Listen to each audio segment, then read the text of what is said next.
the Festival Offsite Traffic Management Team to discuss and agree the festival's traffic management plan. Following every festival, an offsite traffic debrief meeting is held to ensure any learning is captured and improvements incorporated for future year's events. The community are free to contact the Council's Traffic Management Events team if they have any concerns regarding the festival's traffic management plan.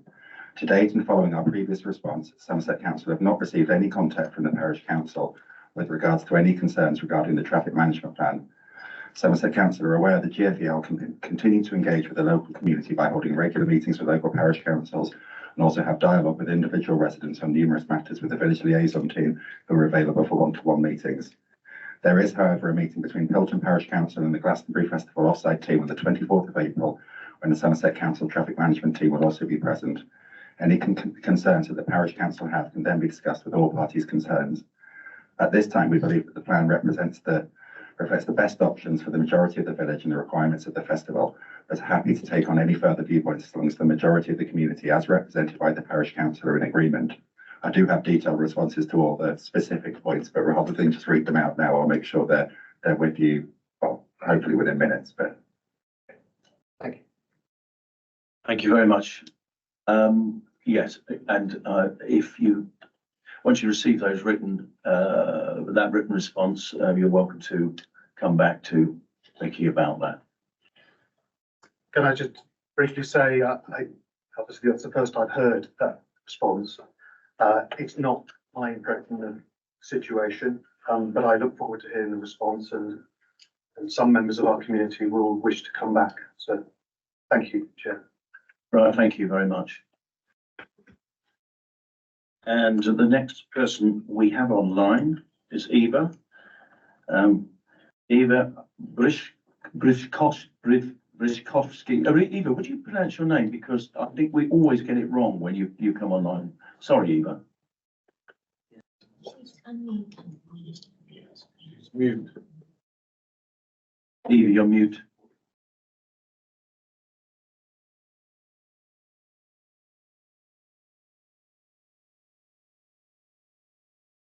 Eva, are you aware that you have you're muted? You need to unmute. I think she knows how to, Martin, because Jamie muted her.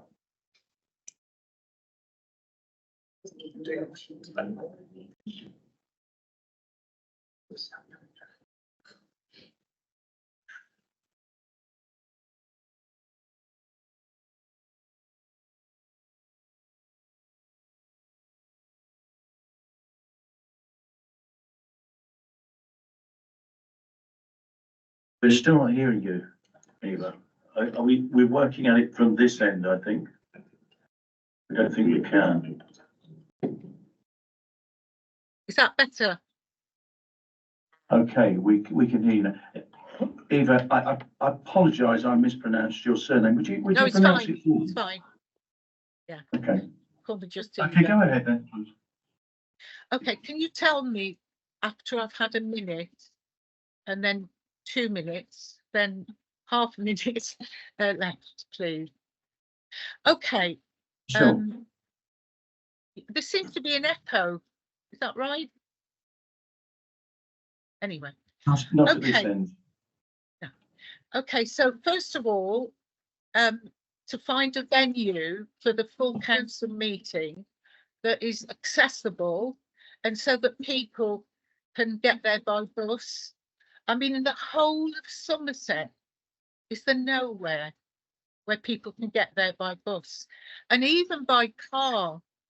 I had to ask a builder the first time I went, because he did a disco at Hollingsworth Conference Centre, so I had to follow him.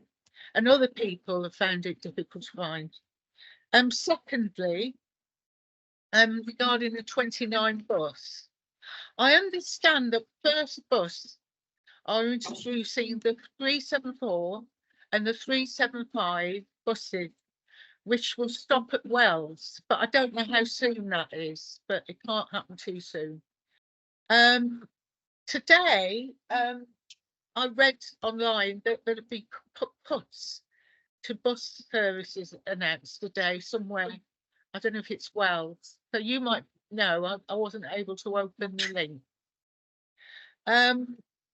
So if you're still subsidising a bit buses, I know we've got a financial crisis. Just bear in mind that Taunton is the largest town in Somerset. And yet, compared to the 77 bus from the Oval or the 75 to Bridgewater, it doesn't leave as early. The others leave once an hour, say from Wells and other places. And yet the 29 is every 2 hours and late in the morning, not early enough to get to Musgrove Park. So did you say something? I can't hear. I said you got 1 minute left. Oh, okay. anyway, the point is the largest town in Somerset. If people want to get to Musgrove Park, they have to use community transport. It cost me 56 quid because I was over 2 hours at Musgrove, so it doubled. Okay, so whether you can subsidise, I know how hard that is. The other thing as well is to do with taking buses back into public control. They've done it in Manchester and other northern places. Is there any way that it could happen in Somerset? You know, could you research that? And could you research the first question about the next full council to be held somewhere accessible, please? How many minutes? You're done. All right. Fine. Yes, okay.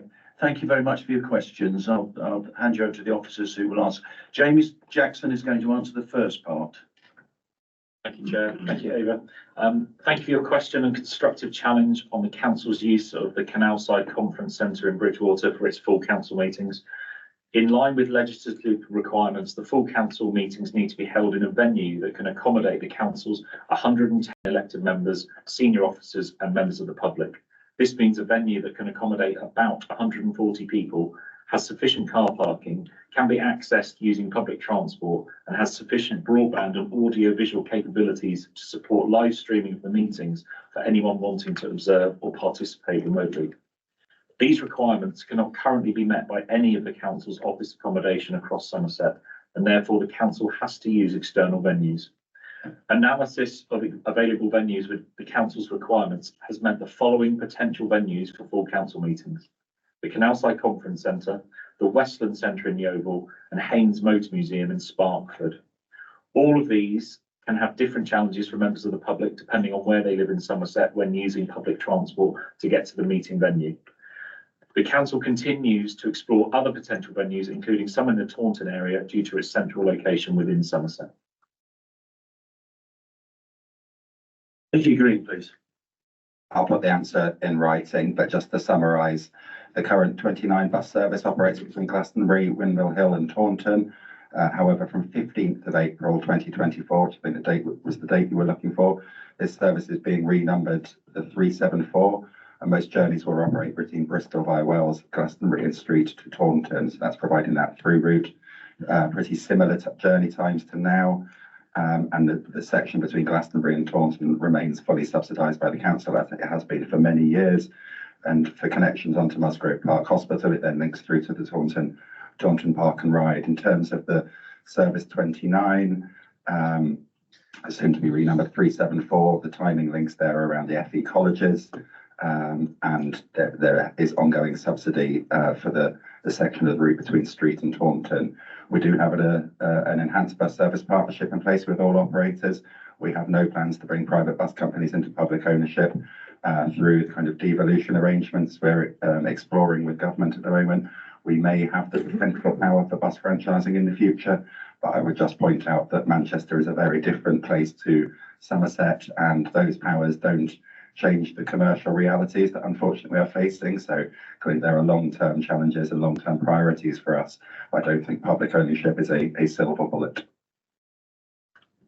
Maybe you also get a written reply to that, and I have some sympathy with your questions, if I may say so. I think many of us spend a lot of time travelling across this county to different meetings, and I would rarely disagree with Jamie Jackson, but I will on this occasion. Taunton isn't central. You know, it's a long way for some people to come, and it's unfortunate that we are restricted in the number of venues that we can use. Okay, thank you very much. I'm moving on now to the work programme, and I would invite Jamie to present the forward plan and the outcome tracker, please. Thank you, Chair. I'll try not to say anything that you disagree with in this.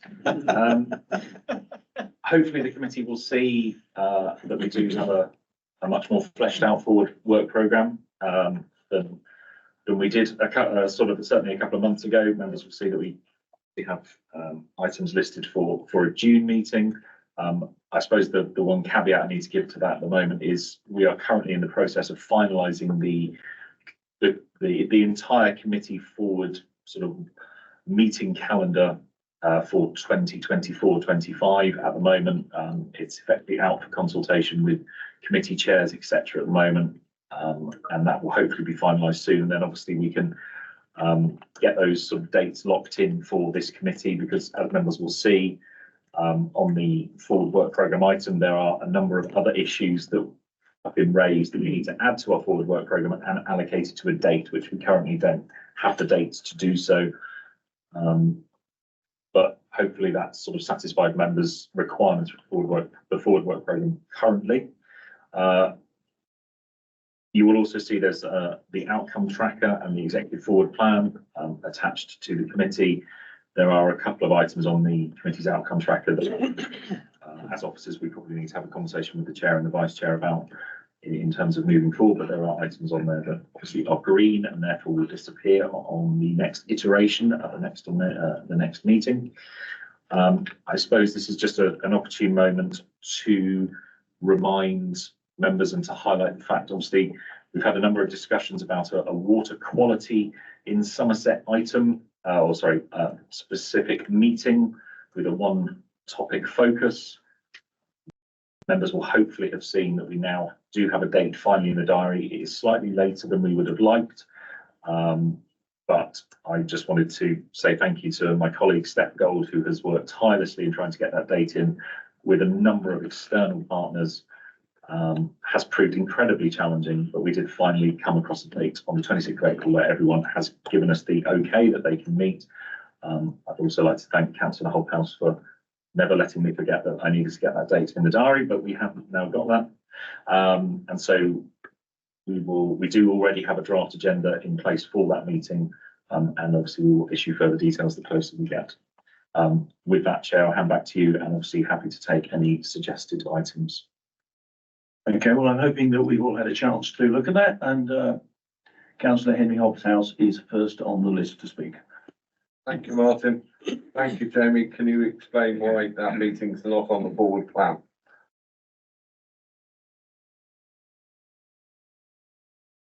That's probably an administrative oversight, Henry, so I will take responsibility for that. It absolutely should be, and it will be, but I think probably it's on the outcome tracker, and more importantly, it's in people's diaries. But I do apologise for that. We will amend that after the meeting. I might come to your rescue here. I would have thought that those two issues were being overlapped, and this may have been published before that date was set. That's my reading of it, digging them out of the hole there. Councillor Dave Mansell, please. Thank you. Start with a quick comment on the outcome tracker. Thank you for that. I'm pleased to see we've got outcomes on there, and also pleased to see we've got the outcome on the local plan included, including for the recommendation which came from this committee on DPDs. I won't go into details. That's enough. But thank you for including that on there. I have got some comments on the forward plan, and I've made a few comments before, especially last November, and I can't help but observe that it's, and I don't entirely understand it, but I feel I should share it. This forward plan has been such a struggle, and I don't quite understand it. And I've looked at, I've thought, is this what's happening with all the scrutiny committees? And I've looked, and they seem to have normal forward plans. But for this one, it's taken ages to get a forward plan to us. And well, good, we have now got one. One thing I sort of feel, though, is that we've not been given much control over our own agenda. Now, okay, what items that come into it should come in from lots of different places, but it is our scrutiny committee. And it just feels that we're being a bit over controlled and being given things to do. And I'm not sure if we'd been given the chance, we would have chosen all of these. And there are some things we would have chosen, which have been mentioned many times. And okay, some of them are on there, but it's all just felt difficult and to be handled in an odd way. And I noticed this time, and then something else that is odd, and again, just trying to understand what the process is that's going on and why it's, operated differently to the many other scrutinies I've been on, and it appears differently to the other scrutinies that the current council operates. And having this sort of accompanying report around our forward plan, I've never seen that before. And it occurred to me this time, I sort of looked at the author, and I noticed that the author is actually a climate and place officer. They're not a democratic services officer, which is what you would expect. No, I don't know why that's occurring, and that doesn't seem the right way of organising these things. It's a democratic services function to administer this committee and look after our agenda. So I have to say, I'm surprised that that's being done within the Climate and Place Directorate. I've never come across that happening before. So anyway, we're getting there, but it has felt something of a struggle. Now, as a general point on the items we've got now before us, quite a lot of them are for information only. Now, from training I've had on scrutiny and so on in the past, I've been told it's bad practice to bring information only reports to scrutiny. There's no point. If they're information only, we can't do anything with them. We're meant to be here to be influencing and improving public services. That's our function, not just to be given information. Now, I accept there will be. I won't say that should be a cast iron rule, and certainly I and I'm sure others will be interested in some information only reports where we can't influence the outcome. It is important that we know, but often they can just be sent to us. Just send them to us. Their information, circulate them as an information report. Why have someone, why discuss it here? It's sort of taking time away from when we can be doing something constructive and maybe addressing some of the issues we wish to. So I think we need to be really careful of the inclusion of information only reports on the agenda. Okay, and sort of wrapping up and making some suggestions for things we'd like to cover, and some are included, and things I am personally keen to see things on climate nature strategies, and particularly ways in which we're going to action those, and we have got some of those on, so that's good, and clearly that is responding to things we've asked, and similarly on buses and active travel as well. I would be keen, as already said, for us to have the portfolio holders. I take the point Dixie's made that narrow it down. I did partly suggest it because there was that report there, and it just seemed like, the obvious opportunity, but already now time is moving on.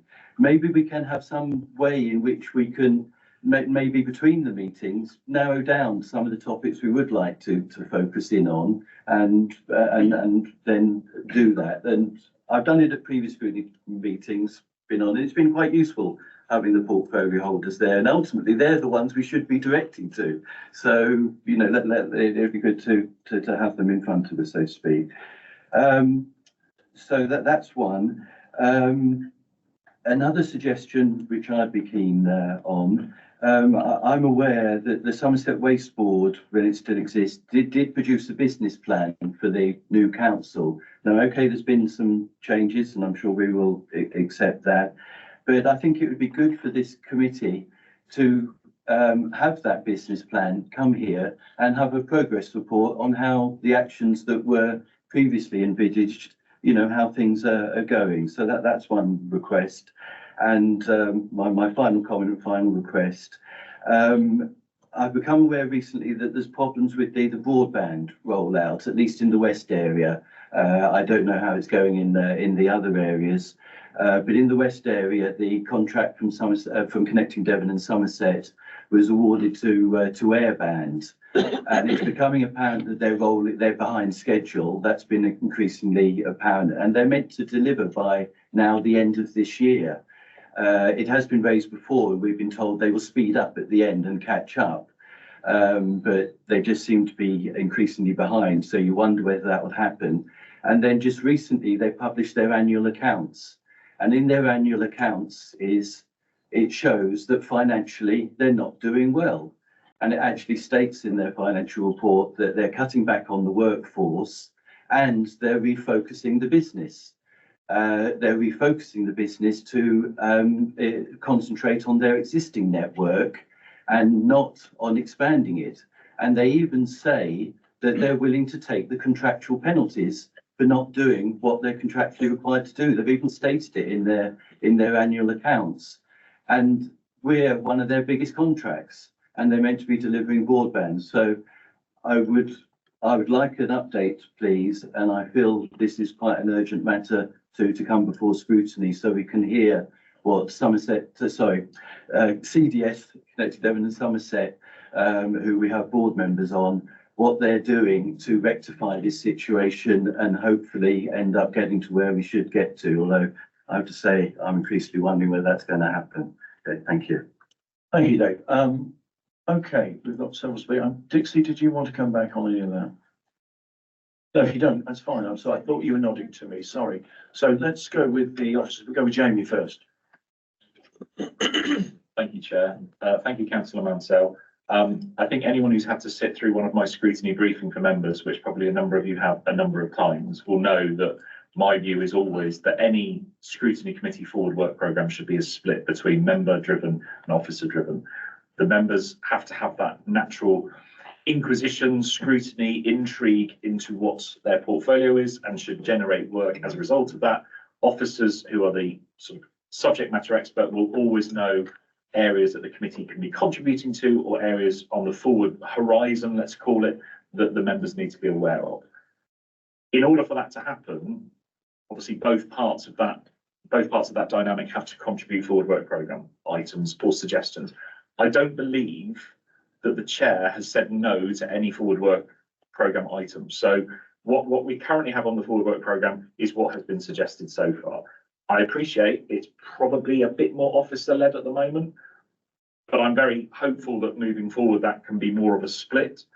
I would challenge the point that the majority of the items currently on it are for information only. I think there's actually very few of that. That may not be entirely clear from the summary we've given it there, but I think there's a lot of items that the committee can have a real input to rather than just being that sort of rubber stamp.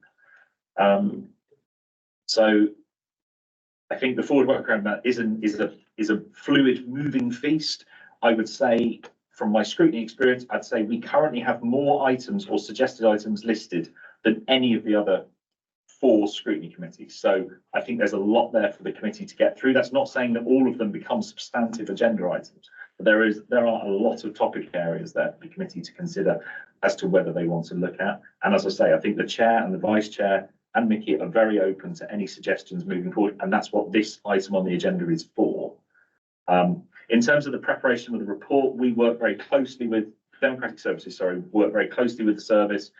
I think that's more of an administrative anomaly that it's got a climate and place colleague's name on it. It's very much administered really by Steph and myself, but we can change that so it appears that it's more of a Democratic Services led document. And as you say, that would be the norm. Just on a couple of other bits that you raised, we have at the previous meeting we discussed about the service providing a quarterly performance report going forward, and obviously that should give that wider view that you've touched on in a couple of your points today in terms of the 2 portfolio member areas. So that's probably what I've got to say at the moment, and then I'll pass over to Mickey and Paul. Yeah, just agree with everything Jamie said there. I mean, I recall we've had discussions scheduled many times for things to go on the agenda. Completely agree with Jamie's point about it's a dialogue between officers, because we need to recognise, especially at the current time, resources are scarce, and therefore we cannot magic up resources to do everything. But that's the dialogue, and that's the reason why we've had multiple sessions or multiple agenda items to discuss this. But yeah, I think that performance report going forward will help address the kind of need to see that breadth. And I think the forward plan just does demonstrate how broad the portfolio that this committee needs to look at. So it is always going to be a challenge. I'll pass over to Paul in terms of the airband CDS point. Thank you. And just to say on that one, first, we'd be very happy to bring a report to a forthcoming meeting of scrutiny about the Connecting Devon and Somerset programme and the rollout there. You are right, there are challenges in the programme, but that's a factual point. The council and the partners in CDS partnership are in ongoing dialogue with both suppliers about there are challenges. There are commercial considerations here, which are obviously playing kind of alluded to aspects of that. We would want to point further on those, but yes, we'd be happy to report. That's what.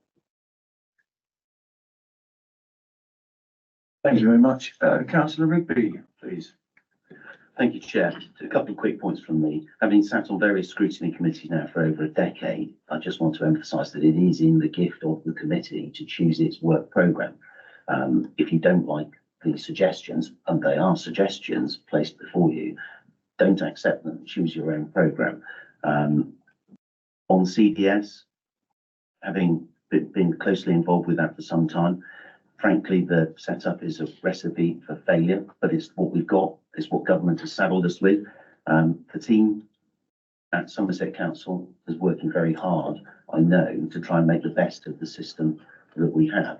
But frankly, relying on immature businesses to deliver items of critical national infrastructure is bonkers. Shouldn't be doing it. The entire network, in my view, ought to be state-owned, state-built, and then rented out to private operators. But that's not what we're doing. So we are saddled with a system that ends up building, duplicating routes. So we end up with multiple road closures so that competing cables can be laid in the same piece of road. This isn't a sensible way of operating.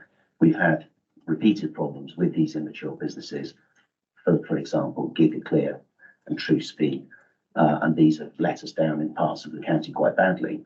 But as I say, the team is working hard to try and make the best of what I think is a really poorly set out national situation. Thank you. Thank you very much. Yes, Marcus Cravitz, sorry, Marcus. That's quick about the BQ. Just add on to that, really. If that is, I welcome that report as well, because as someone who I remember going to, the CDS meeting ages ago, and there's a budget line there that we couldn't touch, and nothing was happening with them. But I think, can you add into that report, at least when that report comes, is the difference, because there's a bit of a lottery of where you live, and whether who you get, what quality you get, and what cost it is. Where I was fortunate to get BT fibre into the premises, and Bob's your uncle, where others in my division aren't so fortunate and are having issues. So just the difference in that, and what the difference in cost. I think I'm explaining right what the difference in cost is to stop this lottery of, just where if you happen to live in deepest darkest Toowoomba, you're not as lucky as somebody who lives in deepest darkest Crocombe. And so we get that understanding. Thank you. Any other points? I think in that case, I think we should note Henry's comments, but I think we've addressed that. Have we addressed some of the other issues? Perhaps I should come back to Dave briefly. I mean, climate and nature strategies, would I welcome any suggestions to enhance that particular part of the work programme. Somerset Waste Board report, did we touch on that? Yeah, I think we did. I've obviously got some vague familiarity in that past, but then that is a driver for the approach to having a performance report, because it reflects how on earth do you try and keep a committee updated on the huge spectrum of stuff we've got going on in this directorate. Okay, thank you. The update on the broadband, yes, well, some useful suggestions there, which and comments which I hope have been minuted. We did have a very long presentation about broadband rollout, which seems to have been superseded now. And I do take the issue, I agree with the information only suggestion. I mean, I think if we have a written report, sometimes they are brought to this committee because they have to go through scrutiny. But they don't necessarily need long presentations, and they don't necessarily need big responses. I think probably we can look at them and assume, we should assume everybody's read those reports. And if the officers here, they're here mainly for questions. That may not apply entirely for this meeting, but as a precedent for the future, that probably is a very good point. A point that I would like to make, though, is that this is a newish committee. It's a combination of two very important committees, that was Environment and Place, to become Climate and Place, and we meet every 2 months. The agenda that we select is extremely difficult to distill, frankly. No, it's quite right. I probably haven't turned down any suggestions because, one doesn't know what one doesn't know. You don't know which, as a chairman, I am dependent on the officers to make suggestions, but I'm also very open to any members to come forward with suggestions, as well as making those of my own. And I do urge you to get in touch if you feel urgent things or other matters need to be spoken of, and presented on this tracker. David, would you like to come back on any issue? I will only come back. I'm grateful for the responses, and I'm pleased to hear them. And I do quite agree and with the point made that this is a two-way thing, and that the agenda is it needs to be officers and the committee members feeding in, and some others on occasion as well. So I do absolutely accept that and agree that is the best way for us to function. So I'm pleased with the responses that were given, and look forward to the the committee moving forward and in that light. Thank you. Right, thank you very much. Being no other questions or issues on that, I'd like to move forward to agenda item 6, which is the annual report of the Trading Standards Service. And before we start, I did question why this needed to come to this particular committee, and I got a satisfactory answer on it. And I've got an invite for Dolores Riordan to present that. Is that online? Okay, Yeah, great. I am, but there's a councillor with his hand up. Perhaps he needs to go first. Sorry, I'm terribly sorry. Sorry, Terribly Dolores, sorry, can I go Chair, back but to is it okay for me to add in some very short comments? Well, yeah, Mick, I'm sorry, I was told you were online. I've forgotten, bypassed you. Yes, do come back on the previous item. It's just very briefly. I noticed in the sort of tracker, the outcome tracker, that we have a task and finish group who's meeting in April this year, and I wanted to know if they are looking at reporting or finding a mechanism to report 6 monthly or yearly on our carbon descent plan, if we have such a thing. I know we did at Mendip, and seeing how we're doing with regard to that, because the trouble with having these wonderful and laudable aims to reduce our carbon, we need to know where we are on a curve. I'm sorry, it sounds scientific, but it's just the way it is, how you're doing with progress. And is that what that task and finish group are going to do? Is that what part of their work? Thank you, Mick. Can anybody answer that one?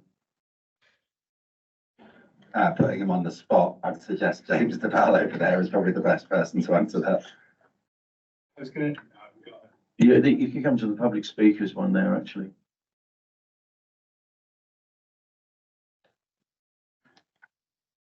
Thank you. Oh. Hi, I'm James DeVal, Head of Service, Climate and Natural Environment. The answer at the moment is an intention to do so. It's all part of the refresh of the vision document that we're looking at with our climate and natural environment strategy. Part of it is actually ensuring that we've got the structure and the resources, the personnel to be able to deliver such a resource. It is something that the team are really keen to do, but we've got that data to hand, and that data that we can be not just open and transparent with our members, but also with the public as well.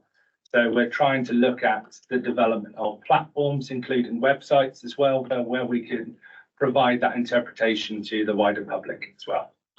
It sounds to me like it could be sometime down the road. Is that a fair comment? I would like to think that hopefully I would like to think that we are moving forward at pace. It's just that the environment is quite difficult at this moment in time, and it's ensuring that we've got the right resources to be able to do so. I would like to think that we would have something in the near future. I don't want to commit to the timescale, but yes, it is an intention that we need to get it sooner rather than later. Right, yes, I appreciate it's difficult for the council to try and prioritise resources. Anyway, thank you very much for your answer. Thanks, Mick. Can I ask anybody online, please, to A, switch the camera off when they're not speaking, and B, not to interject. Thank you very much. Thank you, James. So we will now move on to the annual report for trading standards, item 6, and that's Dolores welcome to the meeting. Dolores Reardon, yes, thank you, Chair. Just by way of introduction as to why I'm here today, it is remarkably like an information only report, and I'll take it as read, and I'm here to answer questions on it. The reason the trading standards are coming to the scrutiny committee is because we've traditionally always brought our year-end report to scrutiny. On this occasion, because of the date before the year end, it's a 3-quarter year report, and it's based on case studies rather than data. The full data annual report will be circulated in our usual fashion, which will be through our joint service review panel, where Ros Wyke represents Democratic Services for Somerset Council, and so that will be available at year end for yourselves and for the public. So this is really a paper to tell you what we're doing generally and what the service, to introduce you to the service as a new committee, and also it will give you, through a sort of Somerset lens, some of the examples of the work we've been doing. So I hope you find it interesting, and I'm happy to take questions. Thank you very much for that. Any questions? Oh, sorry, Henry, yes. Henry Hobhouse. Sorry to come in on this. I have one of the biggest pet food manufacturers in my division, and I wondered if it was on your list of the people who aren't actually meeting your requirements. You wonder whether they're on the list of people not meeting our requirements? In your list of pet food manufacturers or suppliers, you've got a list of 10, which you don't name, of people who failed to meet the regulations, that what was in the bag was the same as written on the outside of the bag. Well, we do have a list, but we don't tend to publicize those until we've got to a stage of where maybe we would follow a formal procedure and it went through the courts. Really, we don't prove anyone guilty until it goes through the courts, so we wouldn't name them publicly. However, of course, we have the list, and it's unlikely that we would take something like that to court. It's more of an advice situation. I think what you're referring to is the sampling we did on pet food manufacturers. It is a growing area of business for a lot of people. It's a highly regulated area, and it's very easy to get it wrong. So yes, our results from that sampling project were poor in terms of business compliance, and so each of those businesses will get quite a formal letter with specific and bespoke advice in it to put their systems right, and they'll get a follow-up visit next year. And I'm sure you can take that for outside of the meeting, possibly, to avoid libel, possibly. Yes. You could send me a private email about that, my manufacturer, please. Okay. Perhaps you can send me the details separately through Steph. Should we say? Yeah, we can link the two. I think the conversation is more about the level of confidential detail we can share with members and not. So, okay, thank you very much. I think Councillor Rigby and then Councillor Marcus Kravitz, and I'll bring you back in a minute. Thank you, Chair. As the grandson of the past president of the Trading Standards Institute, I always had a bit of an interest in this subject, although given that he died before I was born, it must be genetic. It's good to see from the report such a varied range of work being undertaken, both regulatory and advisory. And I think we should note that, as with many areas of the Council, trading standards regularly have additional responsibilities loaded onto them by government without necessarily additional funding to help them do that. And I think they do a tremendous job. Nevertheless, I just finish by saying that as a Taunton Town fan, though, it does pay me to see the service helping Yeovil Town Football Club. I'm sure that point will be noted. Thank you very much. Councillor Kravitz, please. Thank you. Suddenly everyone's a Taunton Sound fan. Anyway, suddenly, yes. Outrageous. Thank you, Chair. I was quite looking forward to one thing. Yeah, I think of trade standards as people going around markets, making sure people aren't selling dodgy cigarettes and things like that, or fake razor blades, which this was always a favourite, I suppose, because they're so expensive, scandalous in itself. with regard to, what I was interested in was the scam side of things, because this is where we got a real victim, there's real victims there and easy victims and easily targeted. I must admit, I was looking at it, I was surprised that it was, you were sort of involved in that, because I just sort of assumed it was a police thing, and actually, there are victims, it happens to everybody, and they're getting cleverer and cleverer.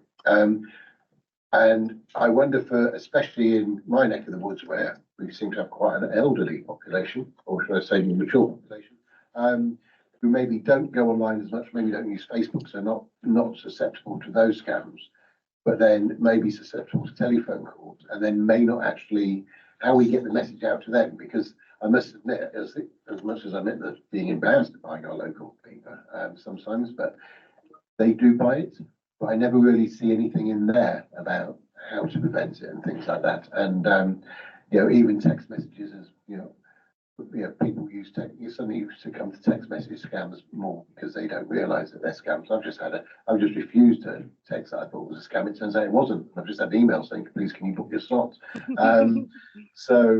But somebody else might not do. So it's how we get that message out to a whole section of the population that isn't online and seeing it all, and maybe not as savvy. But then I appreciate that people, can get scammed whatever age and everything else. Interesting work. It is very interesting work, and it's a moving feast. The scammers change regularly. It's very difficult from an enforcement point of view as a local authority, trading standards service, because they're usually international scams. So our role really, as a result, falls to more victim support than it does into prosecution of people that are committing the offences. The people come to us in a variety of ways. Actually, often concerned family members or friends will contact us. We will help quite a lot with banks, dealing with banks on their behalf, sometimes getting some or all of their money back. So we do have an impact on an individual basis, but quelling the tide of scams is something that is, I'm afraid, beyond most of us that have an interest in scams work. Thank you very much. Henry, you wanted to come back, I think. Yeah, I just wanted to remind this committee that BSE started because the contents of the bag was not written on the outside of the bag.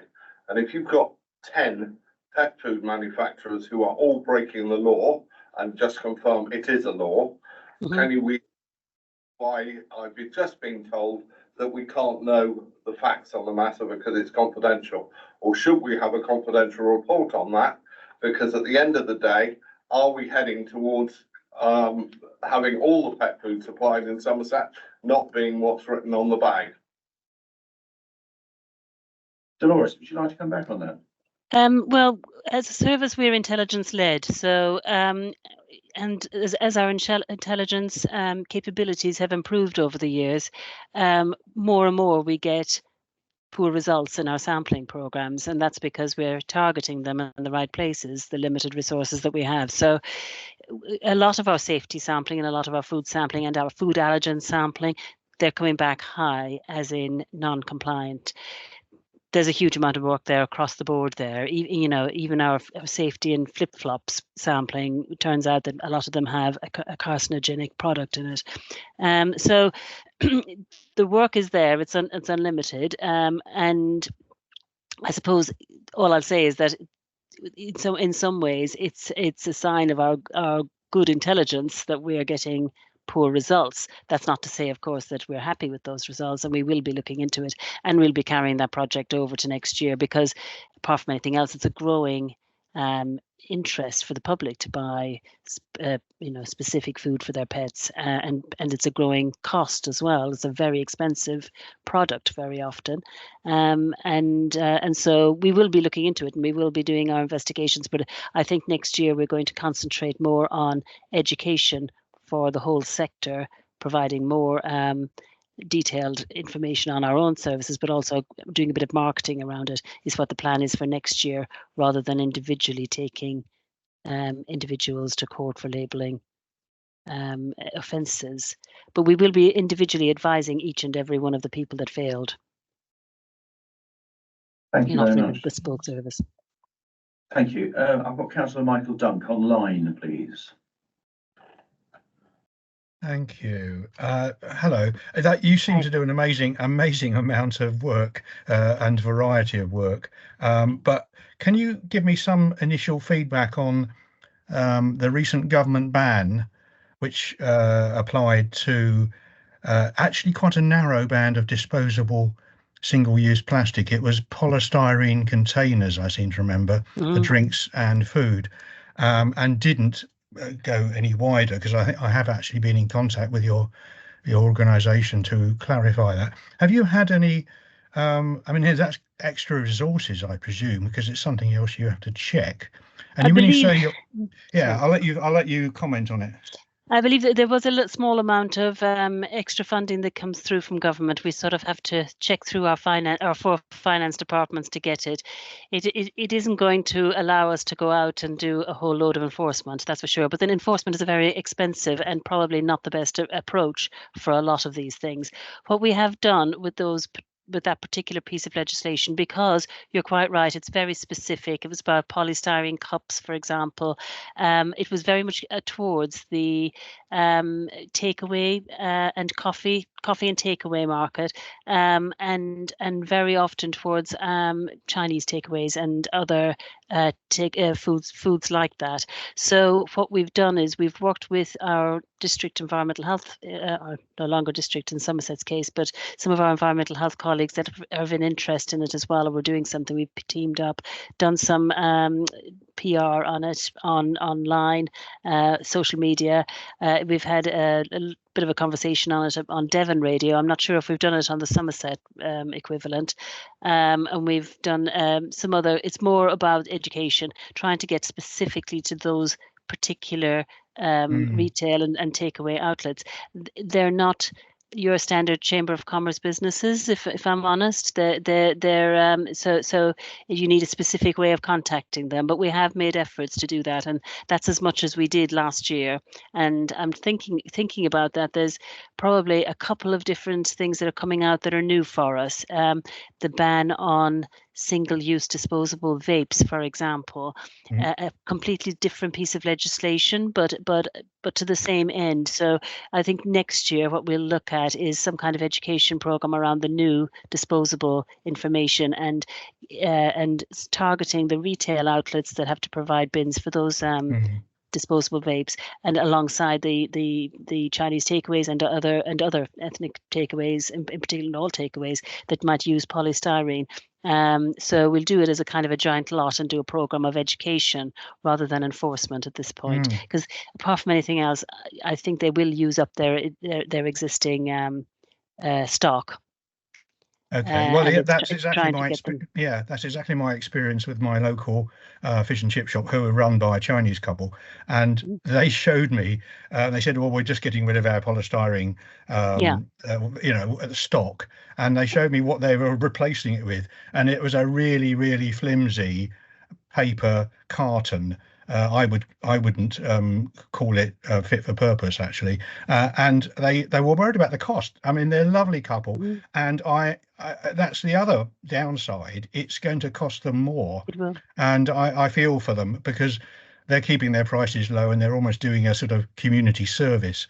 And so does it sound like you won't be coming to Somerset for extra funding then, because you're going to get funded from government? That's what I'm hoping to hear you say. There won't be extra funding. We get small amounts of money every time they give us new legislation, but you are looking at a few quid, and it's never going to cover what we do. And so we just intend to prioritize according to our intelligence and according to what we feel is important. And for something like this, I think it's only fair for new legislation for businesses to have a bit of time to get their head around it and make their changes. They haven't had an easy couple of years, and we're very aware of that. And so I think if we could get to a stage where people were working through their old stock and looking for new ways of doing it and trialing and erroring those, we'd be happy for the moment. We certainly haven't got a policy of going out and carrying out strict enforcement on this. Okay. In the first couple of years, 3 years, 4 years of new legislation. There's plenty of other things for us to crack on with, if I'm honest. All right. Yeah. Oh, yeah. Thanks very much. I think we've got a lot on the agenda, so I better get off the line. Thanks very much. Okay, thank you very much. Any more questions?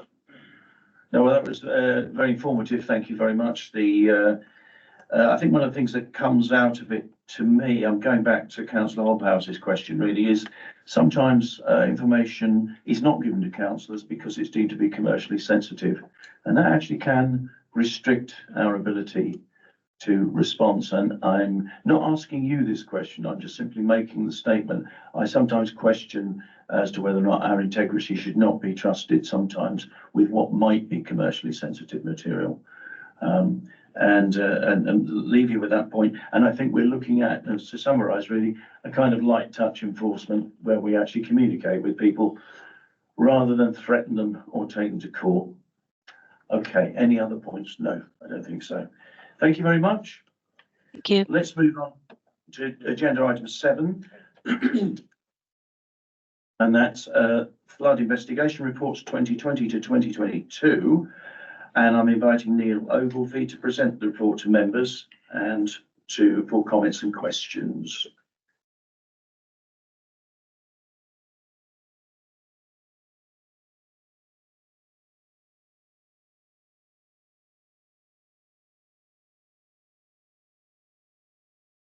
Thank you very much, councillors, for this opportunity to bring these items for you.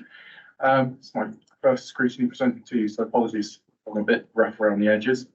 We should bring 2 reports to you today. I'm going to take the reports as read, and I'll be talking to you through the primarily. They both relate to the flooding, one of historical nature and one of current flood investigation. The first item we bring to you is apologies for information report more than anything. And by precedent, these reports came to the Somerset County Council Scrutiny Committee previously, and as such, we're bringing them to you today. That may be reconsidered in later this year when we develop a new policy around these reports. So the reports we bring to you are 3 reports, Section 19 investigations from 2020 through to 2021. And these investigations were undertaken in 2022 by our consultants, WSP. They relate to flooding in Shepton Mallet in October 2020, Charlton Forton 2021, and Ilminster again in 2021. The Crosscombe Bowlish and Shepton Mallet flooding, there was about 26 properties flooded there, up to about 900 mil depth in the worst spot. They actually experienced about 10 to 14 times the monthly average rain in a matter of hours. So that was an absolutely extreme flood event that occurred there. The recommendations that have come from that report have been around CCTV, modelling and assessments of the drainage infrastructure, and some of that work is actually underway as we speak. The second report relates to Chard and Tapworth flooding. That's actually the second time in 2021 that Chard and Tapworth flooded. They also flooded a couple of months previous to this. Been quite a lot of recommendations come from that report that we've actioned already, including an in-depth review of emergency flooding response, some modelling, which is complete, and we're developing it further and using some of the information from that. And we've been working with CARG, the Chard Area Resilience Group, and the flood action plan working. And it's also been used, some of the information gleaned from this investigation has been used in informing development approvals. The last report investigation we bring to you is for Ilminster in 2021, in which about 50 properties were flooded. The conclusions were that there was sort of lack of drainage and or maintenance to existing drains in the area. Maize cultivation is also recognised as a contributing factor. I'm sure there'll be some further discussions this morning around that. But it's also identified some natural flood management, NFM opportunities, and some work that we need to do around riparian responsibilities and some modelling, which has actually been completed by the EA. So that's the end of our first presentation, our first report, which is about the historic Section 19 investigations and we'll bring to you, hopefully bring us at least up to date on what's been completed. Our next report will go into the flooding from last year, so happy to take questions on those reports.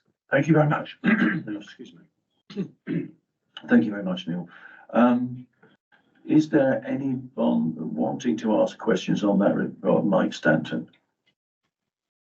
Thank you, Chair. This relates to Croscombe, the same point as in the 2024 report as well, which is that owners of listed buildings have found that the conservation officers refuse permission for flood defences to be put on those buildings, particularly a flood gate on the front door in the manor house in Croscombe, for instance, which has now flooded twice or three times.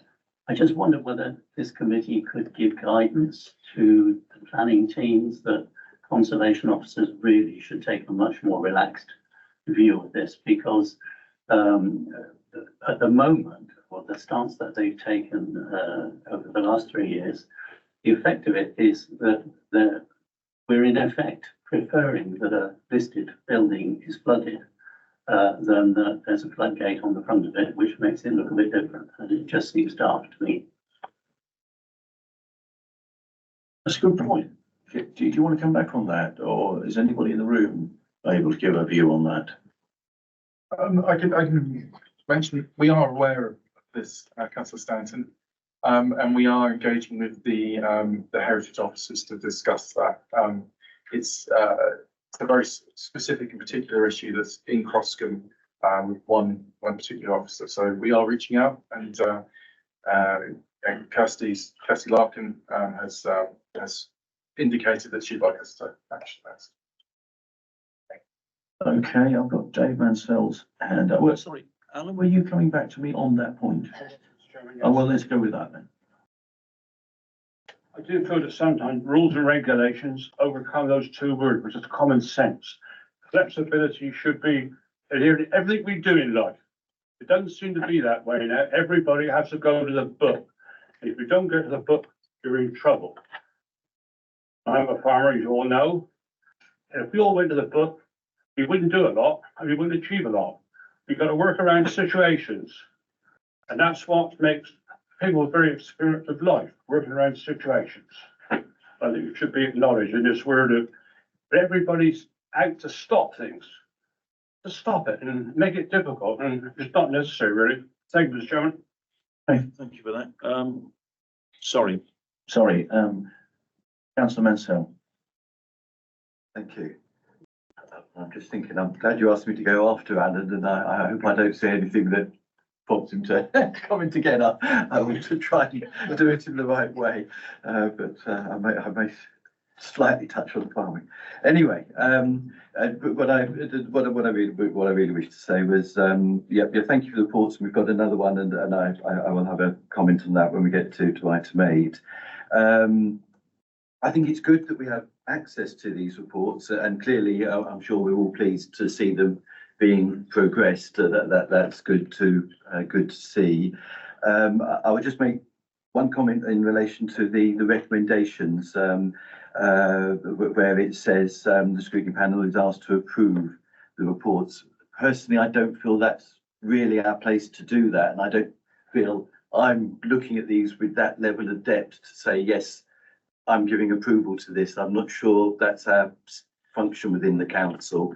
I think that should go somewhere else. But so I would just suggest that this is an information report, as has been said. So normally it's we note. So could I suggest a slight word change? It's not vastly significant, but just feels more appropriate instead of approve, note in 2.1. But as I think I just said, it is good that we do have some form of access to these reports, however that's arranged. I'm sure for many of us in our divisions, flooding is an increasing problem, not on the scale of these awful events that have occurred here, but they can be on occasion. But nevertheless, more smaller local events which do cause, lots of local angst and problems. And there's some parallels with this. So that, I mean, something that's good that comes from the Section 19 reports is, as you've just alluded to, you know, what conclusions are reached on the causes.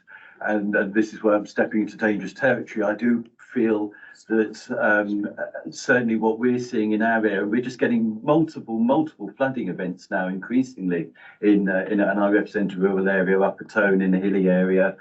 And yes, and common causes are felt to be and appear to be issues with drainage, and especially drainage not being well maintained on the highway side, but also ditches in the landowner side as well.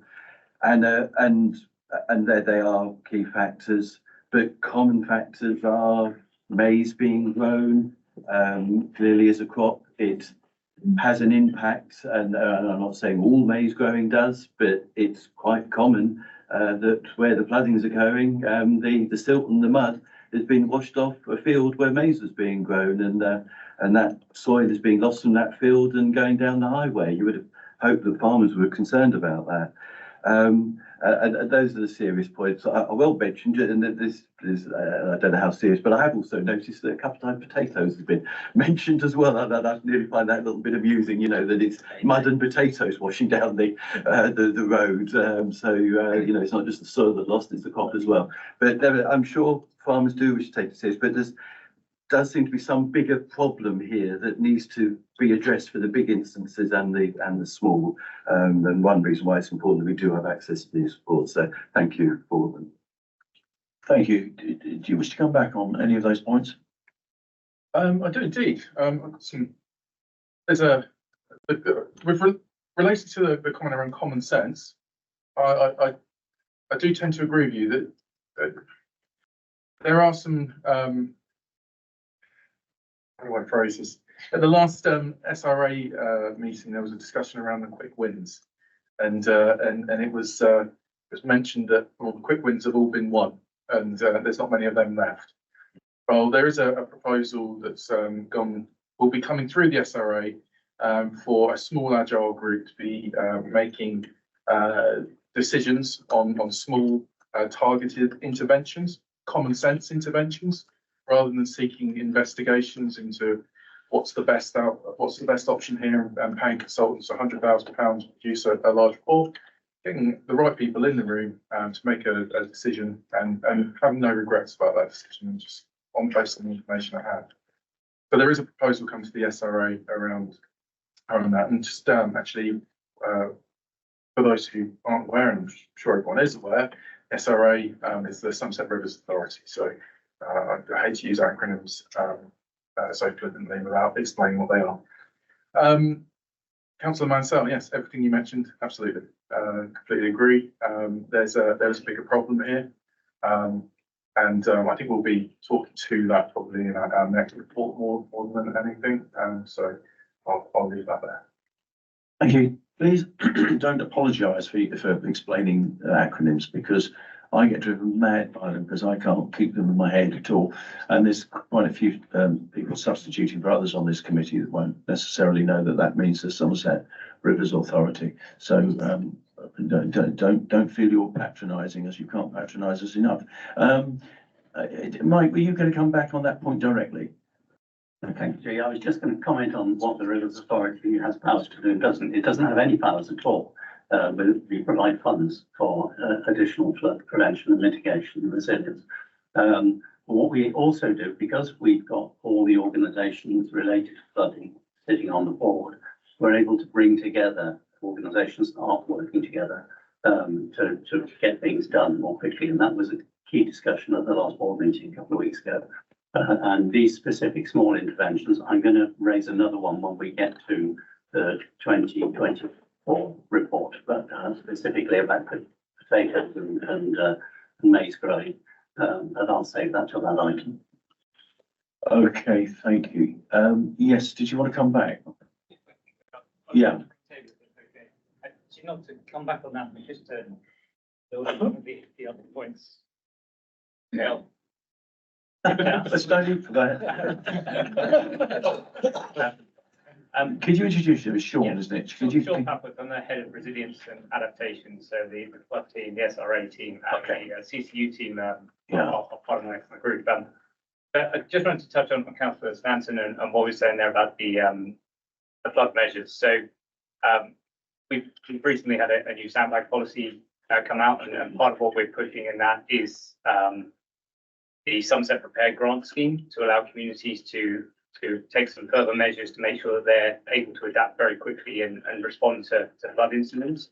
And I think that's an example of making sure that the environment is the best environment possible for people to be resilient. And I think we have a really strong group of communities across Somerset who want to be as resilient as possible. So I think just building on that point, we need to make the environment as easy as we can for the people of Somerset to use the measures that are available. And it fundamentally allows us as a team to hopefully have less work to do on flood reporting and more work to do to get on the front foot. So I just wanted to add that and thank Mike for his point. Thank you very much. Thank you very much. Is that on the same point, Dixie? I've got Councillor Betty Hyde has been waiting for ages to come in. Yeah, and now I've forgotten what I wanted to say. No, I haven't. First of all, the rivers authorities, I am not happy with. I never have been, because they should have done their job better in the past. They used to clear River Shebby once a year. River Shebby has not been cleared for years. Now they are cutting down trees. No, they're not cutting them. They're falling down because they're rotten, and they have been lying in River Shebby for years and blocked everything. I can tell Councillor Stanton that it is not just in Crosscombe that people that are so happy that they own a listed building that wants to put a bit of metal down to protect their walls. They have been denied an application. They can put it in and pay for it to the council, but they're not going to be given it because we cannot have metal in a listed building. And I am waiting for this man to come back with who it was in the council that said he could not put in a planning application for having that done. 200 meters away, there are 2 little cottages on the edge of the river. Who has got it on their gates? And nobody has ever said a word to that. But that was back in the early 90s, no, early 20s when that was allowed. Something has gotten terrible wrong in this way that we are treating people. Let them get on a piece of metal that can be removed. It's not going to damage, and it's their listed building. They paid for it. They live in it. And so I think the councils should just mind their own business. Regarding the report, I'm glad it came because the town council in Shepton Mallet has been looking for what actually the figures was back then. And so I'm happy for them that they have now got the answer. Then the last thing, if I am going to say yay or nay to this report, no, I'm not. I'm not going to issue any appointment about or any opinion about it. All I'm going to say is it should have come out earlier. Cow Street in Shepton Mallet has got 21 springs that occasionally comes popping up through the asphalt, and with a bit of rain, like 900 mil, is quite a lot. Then it will go wrong, and if you live in the bottom, then you will have it all, including the maze, because in Barrington Close, those houses up there of Astor's houses that got flooded, the bottom of the field came from a maze area. I'm very sorry to have to say that, but it is, and it looks terrible. That's it. Thank you. Right, thank you. I think Mike Stanton looked apoplectic at one point there, so I'm going to allow him to respond. Thank you, Chair. It's good that Benton and I agree about several things. Becky's very close, and that's the one I'm going to raise when we get to the January 2014, and that is Maze. We agree about this building consent needed to be relaxed. Just a correction, it's not the Rivers Authority. We have no powers. It's the Environment Agency that's responsible for clearing rivers, taking trees out of rivers, clearing dishes and so on. So if we could just minute that. Apology. Yeah, it was about the Environment Agency. It could be the drainage boards as well, but certainly not the Rivers Authority. Yeah, I thought that was the tenor of your argument. Do you want to come back on anything to do with the reports, the timing of the reports? To be fair? That's a fair observation, and we do recognise that the reports are somewhat delayed. There's a bit of history around the flood and water team in Somerset County Council, and now the flood and coastal team in Somerset Council. And we have requested a briefing with councillors to discuss that. So I think that's probably better discussed at that point. Again, Mike, I'll give you this one. It's just, I want to pay a compliment to the team because, you know, these reports are late because there was all the previous administration ran the flood team down to half a person. We've got it rebuilt now. It's still only half the strength it ought to be. But Neil, who joined us just over a year ago, and Sean just under a year ago, and other members of the team are doing a tremendous job in restoring the position, getting these reports out, doing fresh Section 19 investigations, sending help out. There are more people there to go out and help when there is a flood. So, you know, we're on the path to a much better situation, and these guys are doing a great job. Okay, I'm grateful for that. Right now, I've got the list. I've got Henry Hoghouse, Harry Munt, Sue Osborne online. Marcus, did you? Yeah. You had yours. I'll bring you in after Harry, if I may, as you're in the room. And Edric, did you request to speak? Okay, I'll put Marcus and Edric in there as well. Okay, so we start off with Henry. Mike, will you put forward a trying the right word, advice to the planning team, if you won't, I'll do it, about all the houses that are flooded now twice in the last 3 years. Because at the end of the day, you are asking as the SRA, the EA are asking the same thing for each house to defend itself and be actually responsible for its own flood defences. And if we are stopping grade 1 and grade 2 listed houses from defending themselves in the planning team, we need to change that. So will you put forward a suggestion to the planning team that this scrutiny committee can then back you up on? Because as I said, if you won't, I will. Yes, Mike, I feel this is you're in the hot seat at the moment. Never feels that hot when one's dealing with Henry, because there are always practical suggestions. The reality is the Rivers Authority is a separate body from Somerset Council, so I think a better route to what Henry's suggesting is what I suggested earlier, which is that this committee recommends to planning, and the officers are doing the same thing, that we lighten up on the rules we apply to listed buildings and to, you know, flood prevention generally, because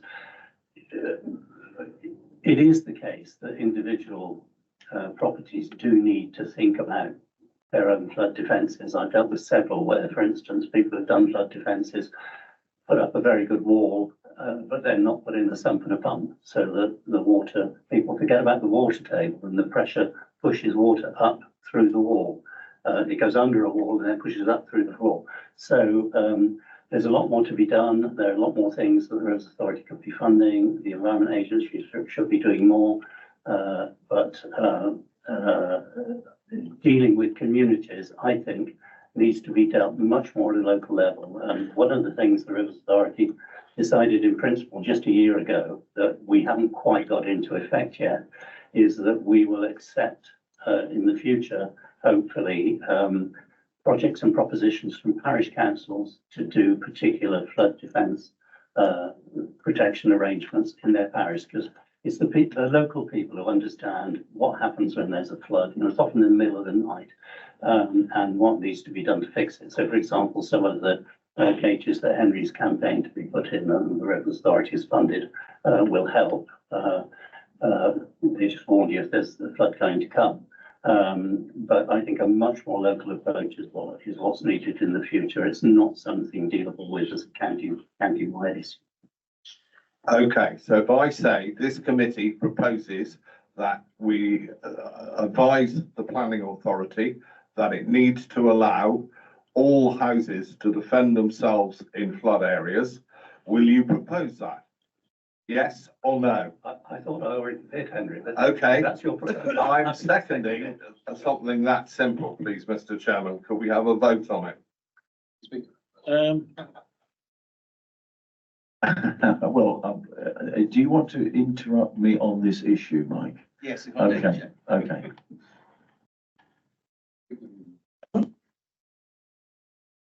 Thank you. I think it's a really valid point that's been raised here. We need to remember that listed buildings are not museum pieces. They are lived-in buildings, and they need to be allowed to adapt to current circumstances. So I would certainly support what's being proposed, but I'd go a little further and ask that, given that this is the Climate and Place Scrutiny Committee, that we asked perhaps for a more general review of heritage services and planning's approach to listed buildings. I'm aware, for example, of listed building owners being prevented from putting in any form of double glazing. Now, you can kind of understand where that comes from historically, but you know, we're in a climate emergency, guys. What's more important? We need to be much more energy efficient than we are, and our listed buildings are part of that. So I just asked I can't remember which one of them proposed it now, whoever proposed it, to perhaps accept an amendment that we ask our planning colleagues to have a more general review of how current climate circumstances in terms of energy efficiency, renewable energy, flooding affect our listed buildings, and whether or not some derogation in the rules that have historically been applied here would be appropriate. Thank you. Thank you. I think that's in our gift to make that recommendation. And so I'm going to ask you, Mike, as you're interjecting, to actually put that proposal. I think I can't, because I've realised that I should have declared an interest. I live in a listed building at the bottom of a hill, so it might flood. So somebody else will need to deal with it. Okay, Marcus. Yes, certainly. Mike's actually probably said a lot, well, both Mikes actually, they've probably said a lot, but I think it is a wider thing. It's not, you know, I mean, I saw Dave yesterday at planning. I don't know whether you got the planning permission. Yeah, I always enjoy turning over officers' recommendations. No, we don't, not in planning. But it's a bigger picture, and it goes back to even conservation areas. And you know, you've got, and let's be honest, you've got people who come down here from wherever they've come down, and they move into a conservation area in their brand new house that was built 10 years ago, and they don't object to anything because it's in a conservation area, and then the conservation officers get involved, and they're tied by the local plan. Then you've got heritage officers, and then it all goes around in circles, and then you can't put solar panels on because it's in a conservation area, but it's okay because then sea level will rise and the whole conservation area will be underwater. I'm starting to sound like Alan. But yeah, and on the other point, the local thing is how many, you know, Neil, you will know we had big floods in Withycombe and Carhampton, which I'm sure you know very well. And then, of course, you go and speak to the local farmer, and they say, well, what it is, well, I can get my digger, I can dig that out, it takes 5 minutes flat, but and it'll be solved, and it doesn't happen. And so I agree with what's being said about Mike and local parish councils and everything. But it's how we link that up, because I think Neil also mentioned £100,000 from a report from WSP. I don't know whether this report was £100,000, but it tends to be the going rate for some reports nowadays. And I wonder, and you'll speak to a lot of the locals, and they'll say, well, I could have told you that, it's all common sense. And so we're in a financial emergency, but at the same time, we end up with our hands tied behind our back, and we're spending money on reports where maybe it's not required, just so, you know, when people say, well, it's that drain there, that drain there, that drain there, and if you haven't done that there, then that wouldn't happen. I'll tell you why, because I lived here for 30 years and that used to happen 4 years ago. And meanwhile, someone then tries to do something and the conservation officer says no. So I think it's a local plan issue, and it's how we deal with that and get a local plan that works for the future, because we don't all live in thatched cottages for a reason. It's that because you don't really want to live in a thatched cottage, not from a practicality point of view, then it might look pretty. So I think whatever the recommendation is, I'm happy to propose it, second it, third it, but we need an approach so we're not all underwater in 10 years' time. Indeed. I'm going to let Mickey come in on a point there, please. Yeah, I mean, Marcus has probably made the point, which is obviously this crosses over into local plan territory, into where we are with multiple different local plans. Obviously, it's completely within this committee's remit to recommendation, and for what it's worth, I think it is a really important issue, so I think it is worth making that recommendation and bringing it through here. I mean, it links back to our earlier conversation about the forward plan. Saying that doesn't mean it's magically going to appear at the next item. The team are obviously flat out in terms of local planning and other things, so we'll take that into a conversation with the chair and vice chair and make sure, if you do vote on that recommendation, that we do that in a way that we can cope with. But I do agree with the thrust of the comments. Look, rather than take amendments to this and talk this subject around, what I'd like to do, I take advice on this, but I'd like to bring in the other people who want to speak to see if they've got anything more to contribute to this debate, and then come back to make a recommendation at the end, because I fear that we might miss out some other useful observations. So I'm going to call in Harry Munt, please. Thank you, Chair. Actually, mine's nothing to do with planning at all. But, I was just curious to know, I know that Somerset Council has the statutory responsibility to carry out these assessments and produce these reports. And I've heard about what the SRA can't do and sometimes what the EA do. Is there some kind of legal responsibility or statutory responsibility to actually follow up on the next steps and the recommendations in these reports? Because my concern would be that if it's not within someone's remit, or they don't particularly have the resources to do it at that time, it kind of just gets shelved and nothing happens. Thank you. I think that's on. Yeah. No, there's no legal responsibility to follow up on any of the recommendations. They're non-binding. Okay, thank you. Moving on, Marcus, did you say what you wanted to say in that context? Okay, Edric. Thank you. My comments would be around, as Ben's has already raised, keeping things like the River Sheppey clear. I walked it a couple of weeks ago. It's very full of fallen trees. There's like bits of tarpaulin as you go down towards Croscombe. Ben's probably where I you've walked it, or you should drive it all the time. When you look over the wall, it's very, very blocked. And so I think we need to make sure the river is clear, although I appreciate in high levels of rainfall, it's always going to get dumped in Croscombe. But what can we do to try and alleviate some of the problem when it comes back to maize again, in terms of how do we manage farmland? I mean, Alan may want to come in on this at some point in terms of the Upper Sheppey Valley, which is a very short valley. You get up by St Aldan as well, where the river rises from a very small spring. I think the fields either side of planting with maize. When the winter maize is cut, there's not a lot of water running into the river. And time it gets to Kilver Court, which is only a mile away, it's already flooding. And then time has gone through all those very, very narrow culverts. I appreciate this is an Environment Agency question, probably more than anything else. But what can we do to help slow the flow of the water and do anything about creating attenuation ponds to try and stop or getting dumped in Croscombe a couple of hours later? Once it's gone through Croscombe, it's clear and people seem to survive, but it's between sort of Kilver Court through the old part of Shepton, whereas Benji knows it's all grade 1 and grade 2 listed houses, and then down through all the small narrow culverts. So they would be my questions. Yeah, what can we do to manage the land as well? Thank you. Thank you very much. There's three answers to that. One's constrained, one's unconstrained, and one's completely unconstrained. The reality is we're very, very constrained. We can influence and we can work with our partners to try and get the best outcomes. A very good partnership we have in that regard, working with pharmacists with FWAG, the Farming and Wildlife Advisory Group. Excellent charity who work with farmers, and they have a really, really good strong rapport with them.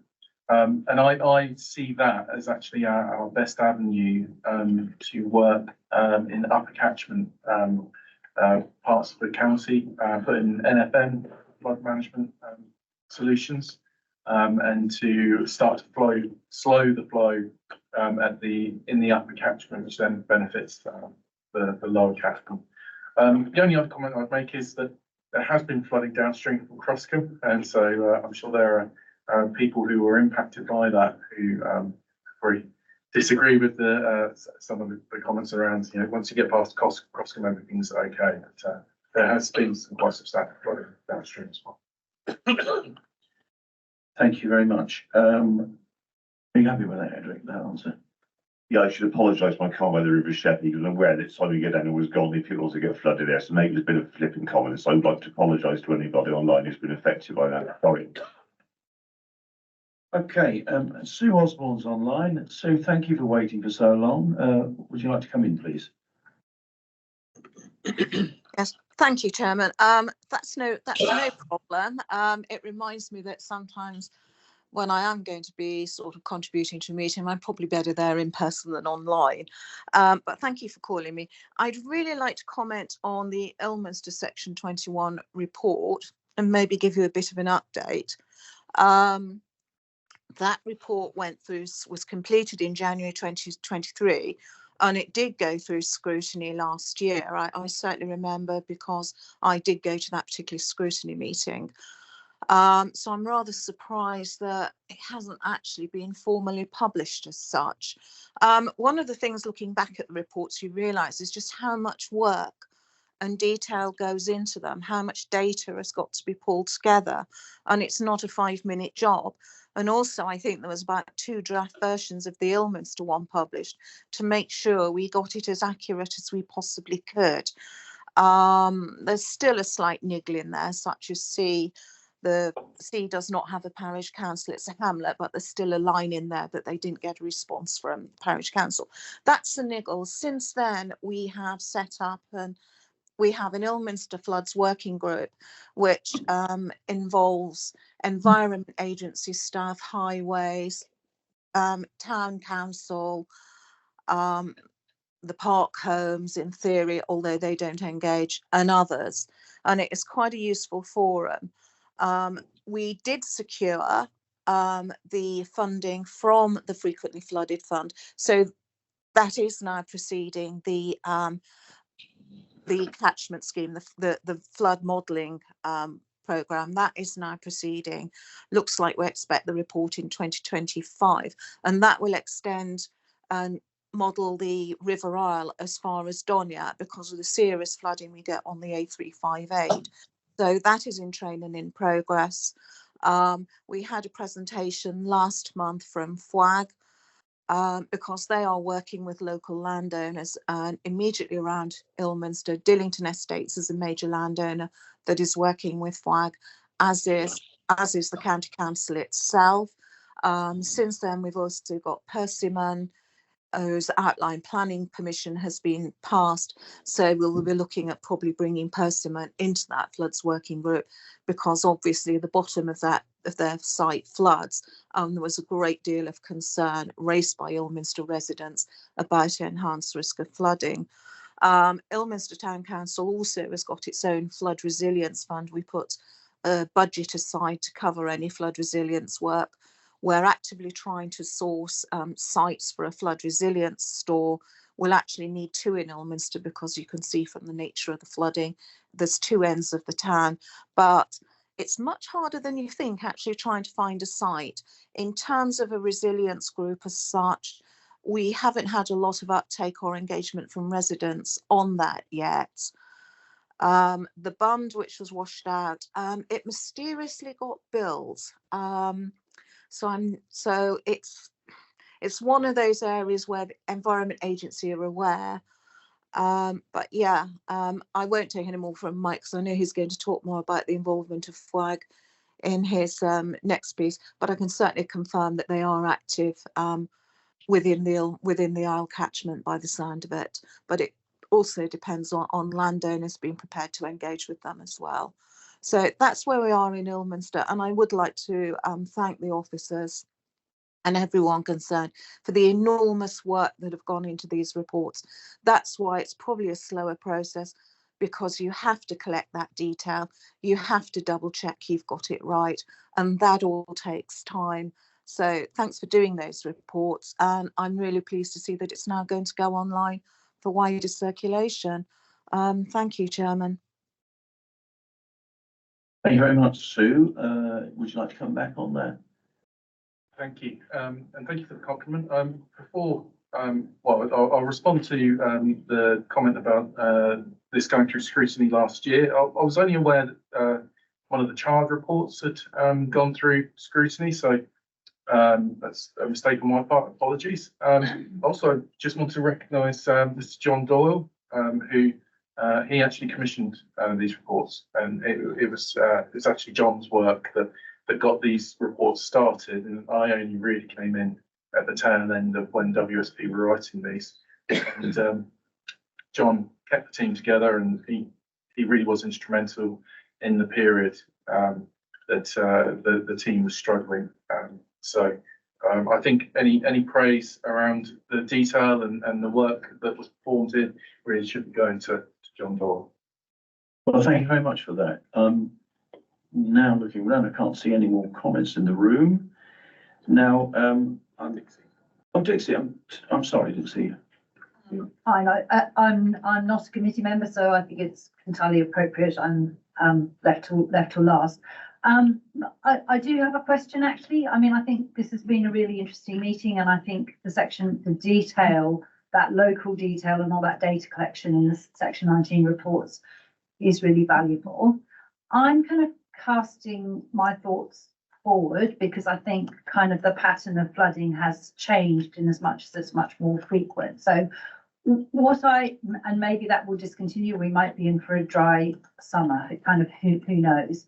But I'm just kind of thinking about, what I would hope is that as we get more flood events, more Section 19 reports, presumably we'll be building, although no flood event is exactly the same, we're going to be building up a body of kind of evidence and data, hopefully. And I would also hope that some of the work that is happening with FWAG and kind of like knowledge of culverts and all the quick wins will kind of mean that in a way communities we're kind of doing what we can much more than we might have been doing 15 years ago when we were sort of less aware, I suppose.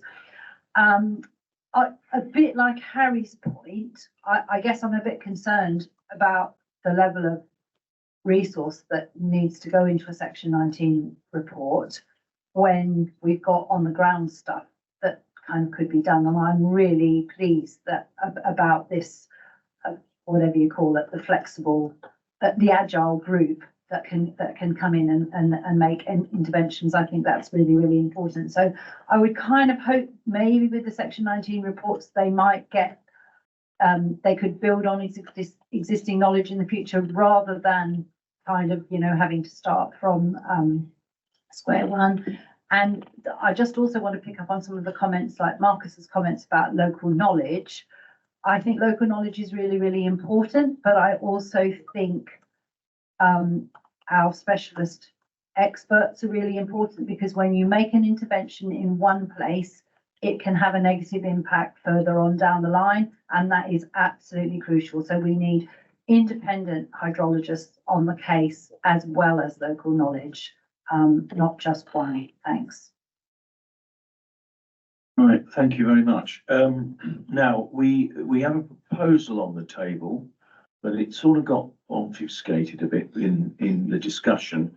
I tried to nail it together. I don't know if that's my job actually but if you disagree. Oh, I'm sorry, Richard. Yeah. Richard Wilkins. Yeah, again, I'm not on the committee, but I'd just like to make a comment on the recommendation you're going to look at, and whilst I think it's totally appropriate, what you're suggesting, I just want to put some caveats into that.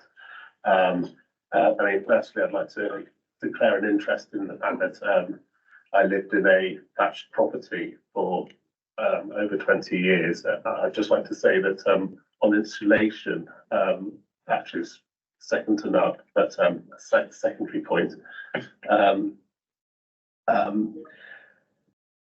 My worry is twofold, and that is that we do not just blanketly allow people to remove all obstacles and inappropriate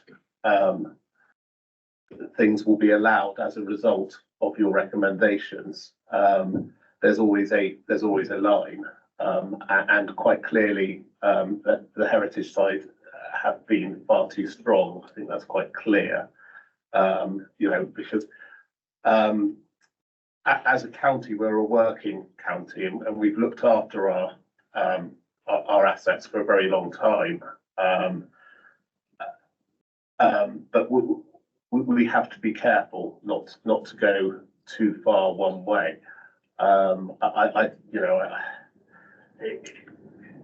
from a point of view, my worry is county-wise. We are a farming community. We do work strongly with farming in the area, and it is important that we understand that Somerset is not a chocolate box village area,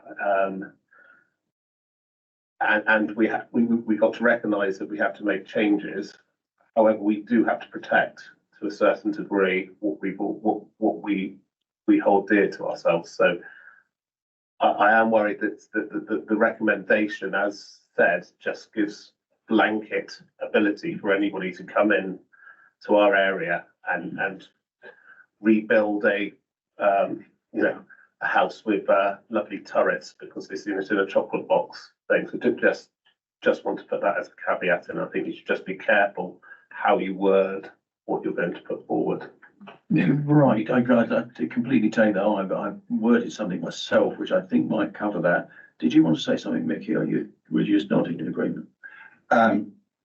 Yeah, man, I agree with all the concerns you raised, and I think hopefully the wording of the recommendation reflects that this committee is raising a concern and wanting it to be looked into. You're absolutely right. We're in the business of trading off different priorities here. So this is, I can't imagine that any recommended way, you haven't got the power, so it won't. So no recommendation is going to be changing our planning policy or anything else. It's about us exploring that in the right way at the right time. I do think there's one other thing which, and it doesn't need to be in a recommendation because it's something we'll recommend through the forward plan process, is going, actually we've heard a lot about the great partnership work the SRA does, but the constraints and the complexities of the different powers and funding constraints that different bodies have, and the importance of the farming community and the importance of planning. And clearly there's been a lot of focus from this committee rightly on water quality, and probably in 5 years' time we'll all be sitting here and we'll be focusing even more on drought than we do at the moment. So for me, there's something about bringing an item specifically at some point to this committee about a more joined up and holistic approach to water, because it is a really complex landscape. So that was just the point I was going to make. So it doesn't need any minuting. We'll take it through the normal process for kind of discussing future agenda items. Okay, I just want to make a follow-up. One other point was made, and this Dave Mansell made it earlier, about noting the reports rather than approving reports. I think it's a semantic debate, but I think he's right.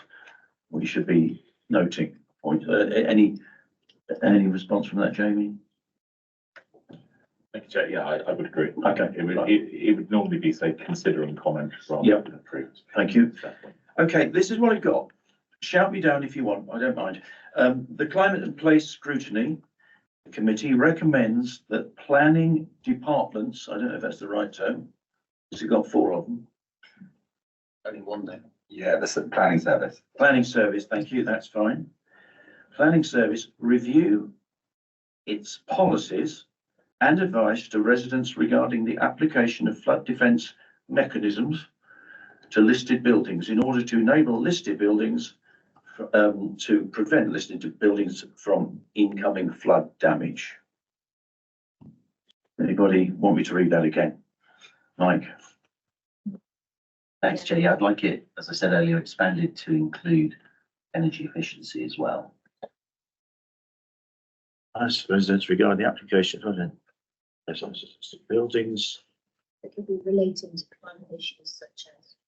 But yeah, do you want to take over? No, I mean, I'm not. That's not sarcastic. I want to get off the Henry Hobhouse's. You're going to bring in energy efficiency, and I agree with Mike. It's not part of this report. No, that's true. And the situation is that if you're going to have that argument, don't wait. Let me finish, David. You've got to then bring in Bath, which allows complete replacement of all windows on every single building in Bath, because the contractor who does that was doing the work on my farm. Right, and okay. he put in more double glazing in Bath than I've ever seen or heard of. It has to be on hardwood. It has to be in the correct design, and you're entering a minefield. Yeah, I actually agree with you. I don't know that we can open the debate up. I will take advice from Dave, as I always do. Really?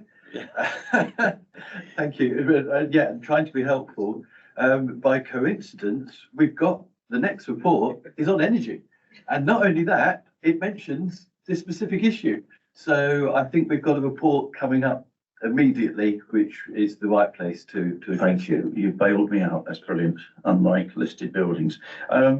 So having made that point, Steph, do you have did you note that down or do you want me to go through that again? Can you say it one more time? Yes.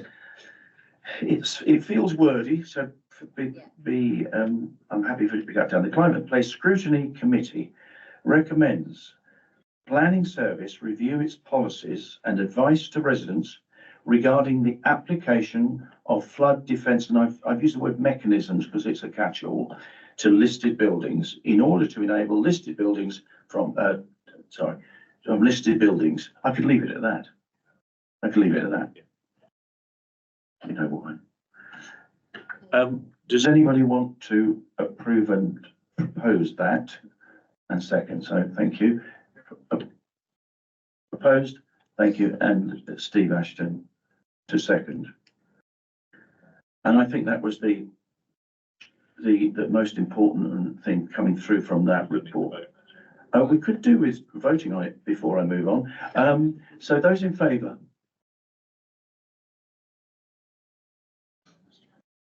Unanimous, thank you very much. It's probably because I wanted to call a comfort break. I'm assuming probably there probably won't be quite so many questions on the next bit because I think we might have asked a lot of them. Benty.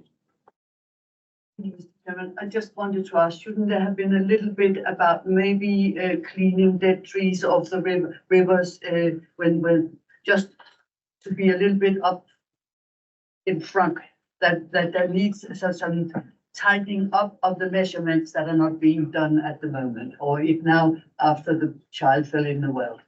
Yes, I think I think we could probably minute the fact that those concerns were registered and we'd like to see some action on that. Thank you very much. Sorry, I missed it in my summary. A really short comfort break, I think, might be in order. I don't know if I'm not particularly bothered myself. Anybody else? Yes. Yeah, okay, let's do that. Let's get back at 12.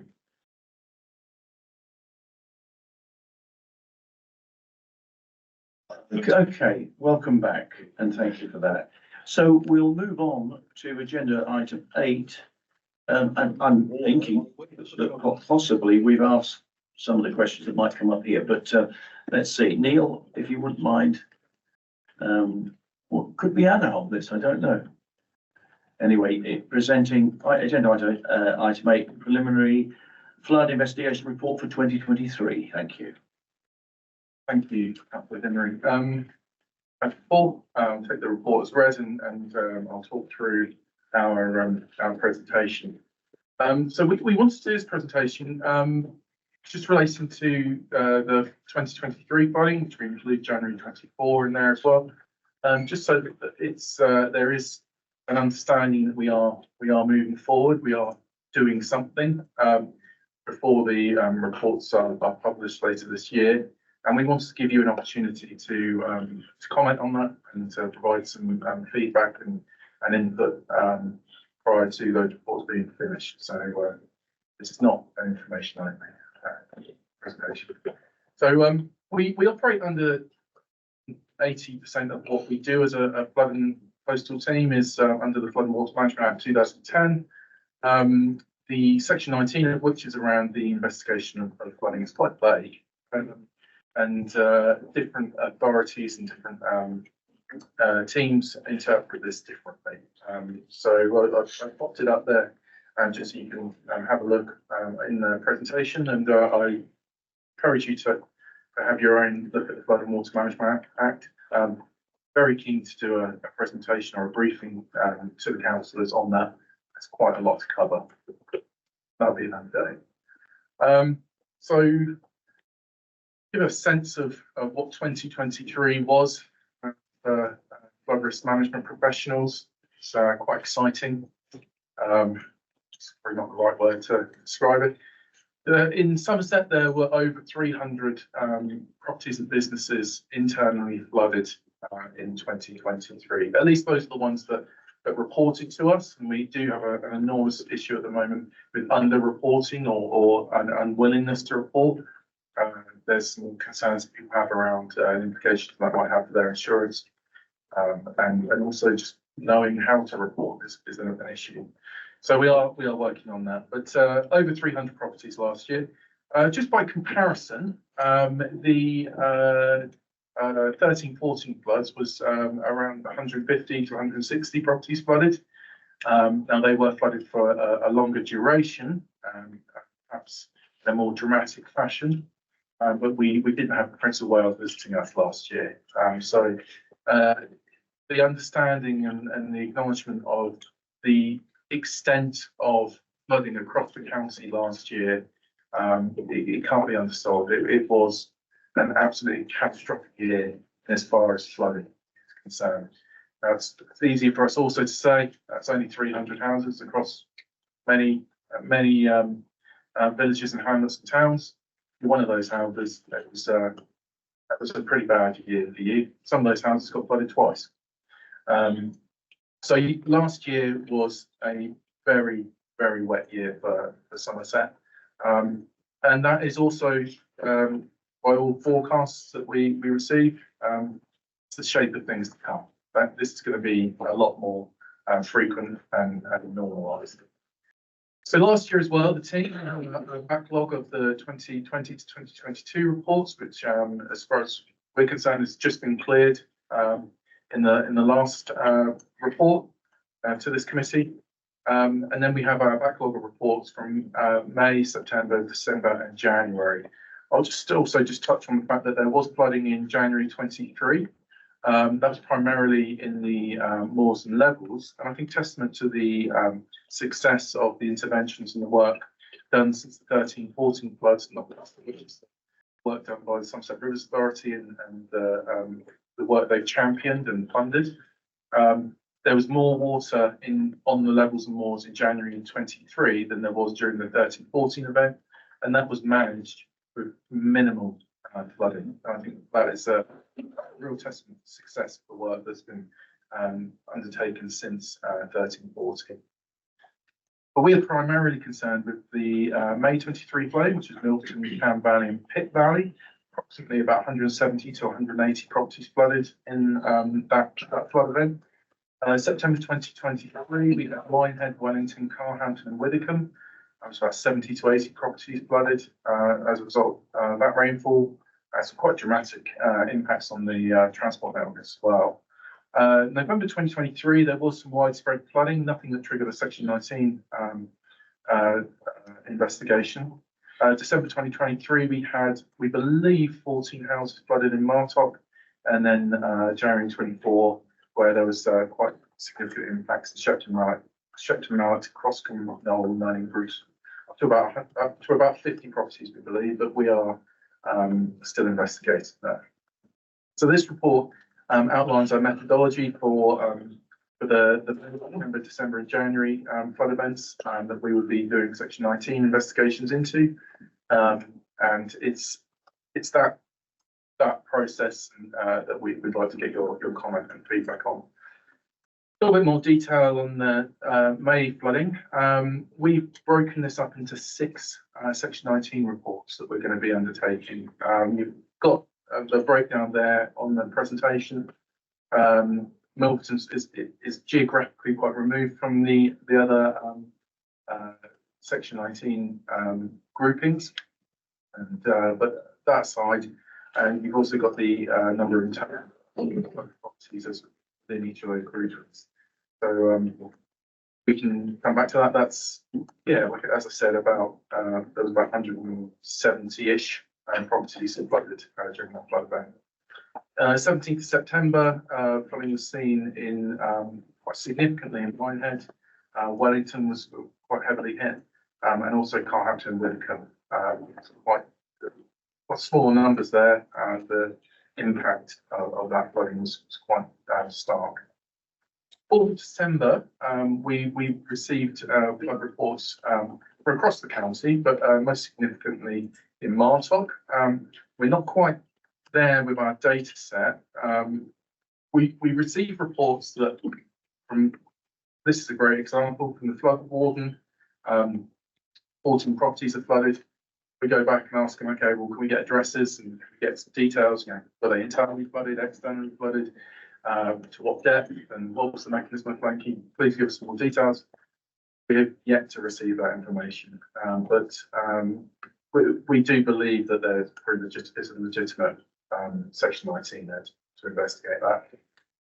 4th of January, Storm Henk, which at the moment we're doing a great job of rolling out some community grants as a result of flooding from that storm. Yeah, we are looking at probably about 50 properties in Cross-Conchetta, Nunny and Bruton. So we're still fleshing out the exact numbers, and that's the great work that Anna's doing here. Anna joined our team. She's under secondment from Climate and Natural Environment, and she joined us last November.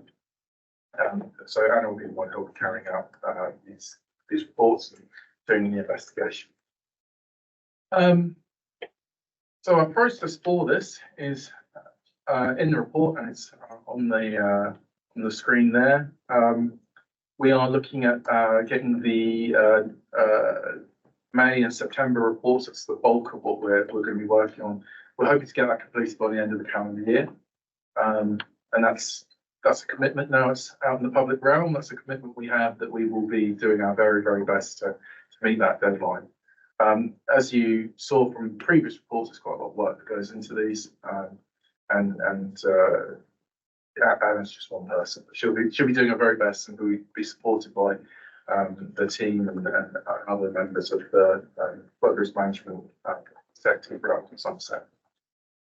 The December and January flood events, we've got there June 25 as a date to publish them. Hopefully we can bring those forward. We've got some other work that we're going to be doing in this time around a Section 19 policy that we hope to bring to you as well. So it's going to be quite busy, but Anna's got broad shoulders, so she'll do a great job. As part of that policy work that we're going to be doing, we're going to be laying out a process for future events, and it's a reflection of the table on the previous slide. But yeah, that is our hope that in future, resources allowing, we will be able to provide Section 19 reports within 6 months of flooding occurring, rather than these delays that we've been seeing more recently. That's the end of my presentation. I was envisaging quite a few questions, so I've sort of gone quite fast through that. Thank you very much, Neil, and thanks as well for the work that you're both doing on this, Anna, as well. Thank you. Okay, I got Henry Helphouse's hand first, and then Marcus. Thank you for the work you're doing on the valley down through my division, where we have half the houses flooded in the whole of Somerset in 2023 in May, and a lot of those houses are not back in to their house yet, and we've had Class 1 gold insurance companies refusing to actually mend the houses. Two very small bits of detail. On your map of the amount of millimetres that actually hit us in North Cadbury, above that map, you've got the Met Office reported 130 millimetres in an hour and a half. It was actually 5 hours. And you haven't got that 130 anywhere on the map, if you wouldn't mind just putting it on. And the second one is that at the Newt in Somerset, which received the next dose of water after North Cadbury, they had 170 millimetres in 5 hours. Now, with that much rain, there's not a lot you can do, except, as I asked you in the last, proposed the last thing, you've got to defend your own house. A very quick one, and I want to thank the flooding division and the EA. We are setting up a flood warning system down the whole CAM. We've got 4 flood measuring devices in. I have them on my phone if you wish to take a look at the pictures. I can run my phone around in a minute. And we are putting together an app to work with those flood warning devices. to ensure that people can warn right the way down the villages. And I've now only got one village left to write a flood defence plan for. So we've learned our problem and it'll probably never happen again, though West Cam, the final thing I'd like to make a little comment on your internal flooding breakdown. You've got Urgersey mentioned twice in 2 different columns. I know that in West Camel I had 29 houses, so my guess is you've got Urgersey in the bit above with Podymore and Yeovilton.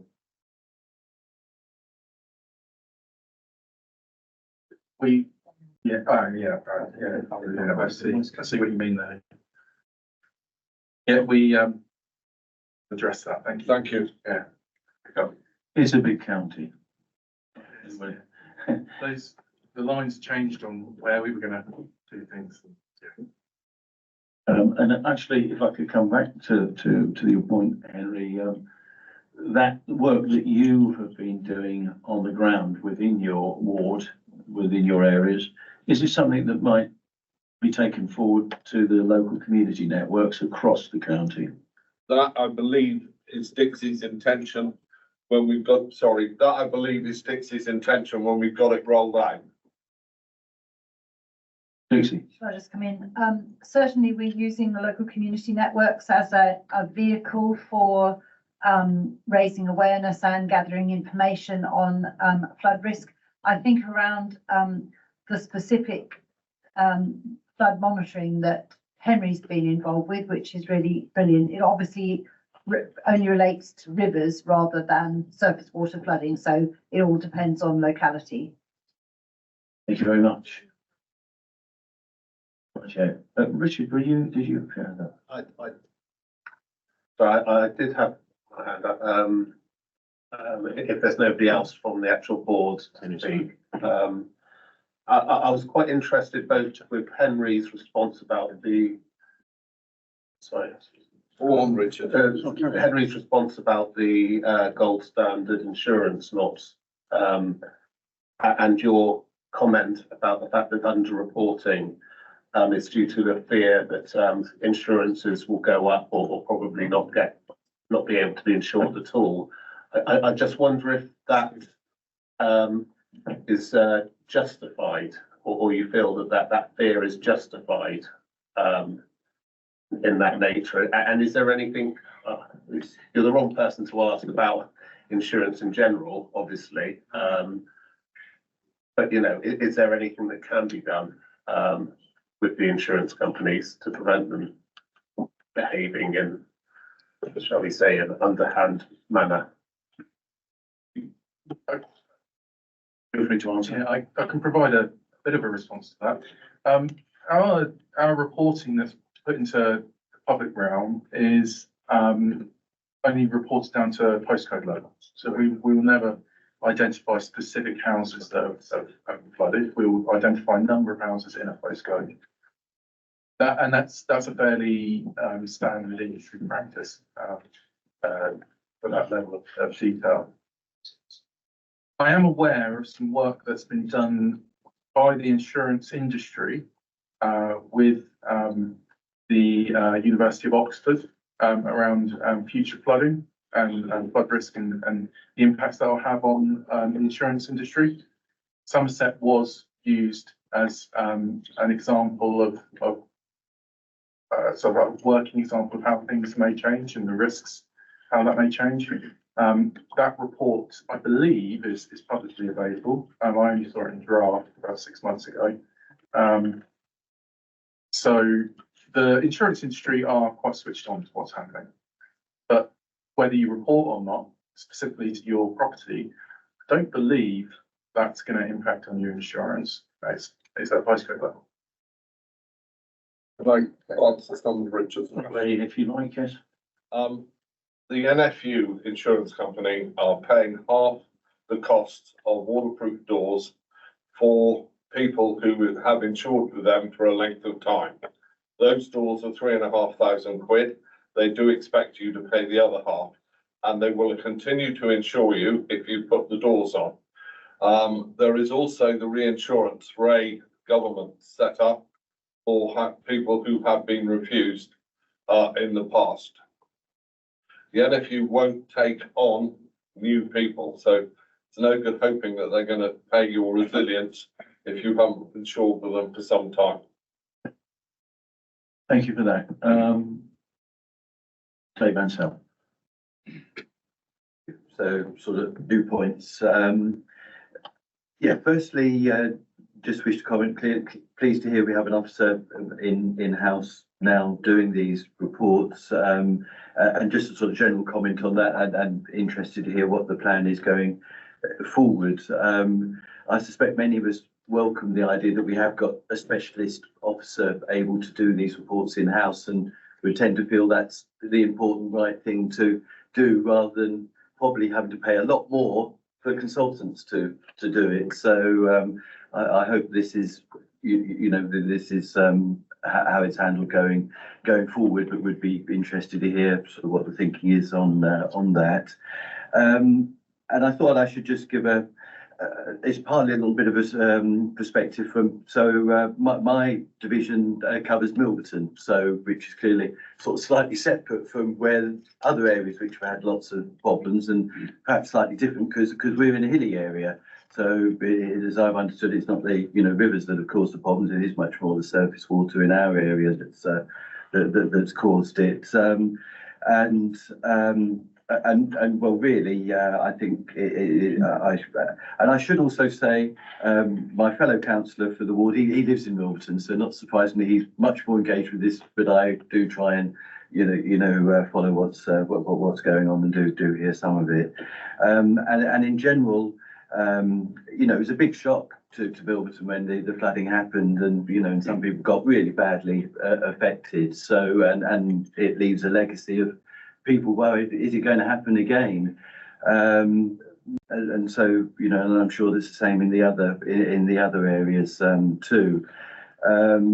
So, and that means, the parish council in particular, people there, that's their mind as well. That this was something awful that hadn't happened before, and suddenly it has. So it's very good now that you've got timetables, and I have to say that is good news, because there was a lot of concern when it wasn't quite understood how these reports are going to be done. And now there is a timetable that has reassured people. That's my sense. I hope I'm not really wrong, but certainly I'm sure many people are now reassured. They can see something that's happening. And perhaps just one sort of further comment on that. Although the reports are non-binding, I think locally it'd be, people want some reliable, good, independent information on what were the problems, what can be done. And I'm sure, well, I mean, no doubt at all, the parish council is going to be reading the report with a lot of interest, and they will be behind wanting to make sure, important things are done afterwards. So I think these Section 19 reports, my impression is they're very valuable and most definitely wanted. So there we go. That's what I'm going to say. Thank you. Thank you. Is that okay with that? Okay, fine, thank you. I think we've got Harry Munt next. Yes. But there was sort of a question in there about whether we're going to be going back to consultants or. Oh, yes, I noted that.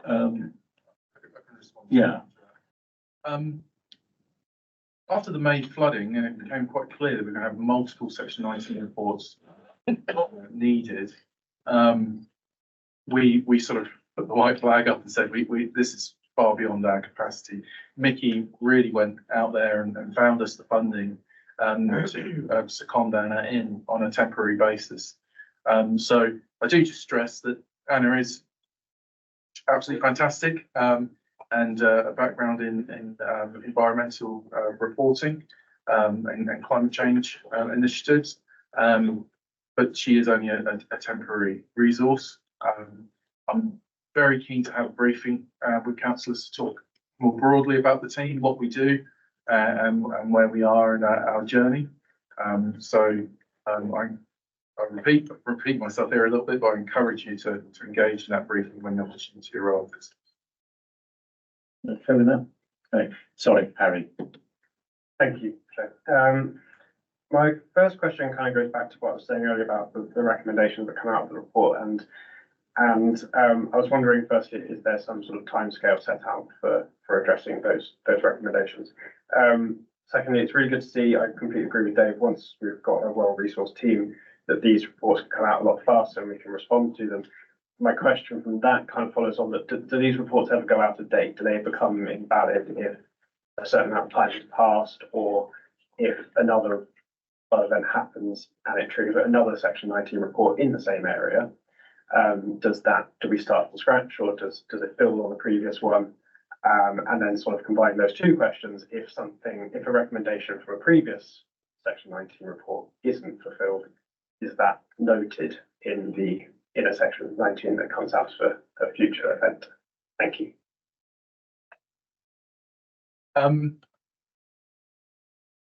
So just to address one sort of point that you raised there about being well resourced, to a point, we are the smallest LLFA in the country, as far as I'm aware, and about a third to a quarter of the size of our neighbouring counties. So we are very, very small in what we do. So as far as the recommendations being binding and the timelines on those, the report can put in recommendations, but they are non-binding.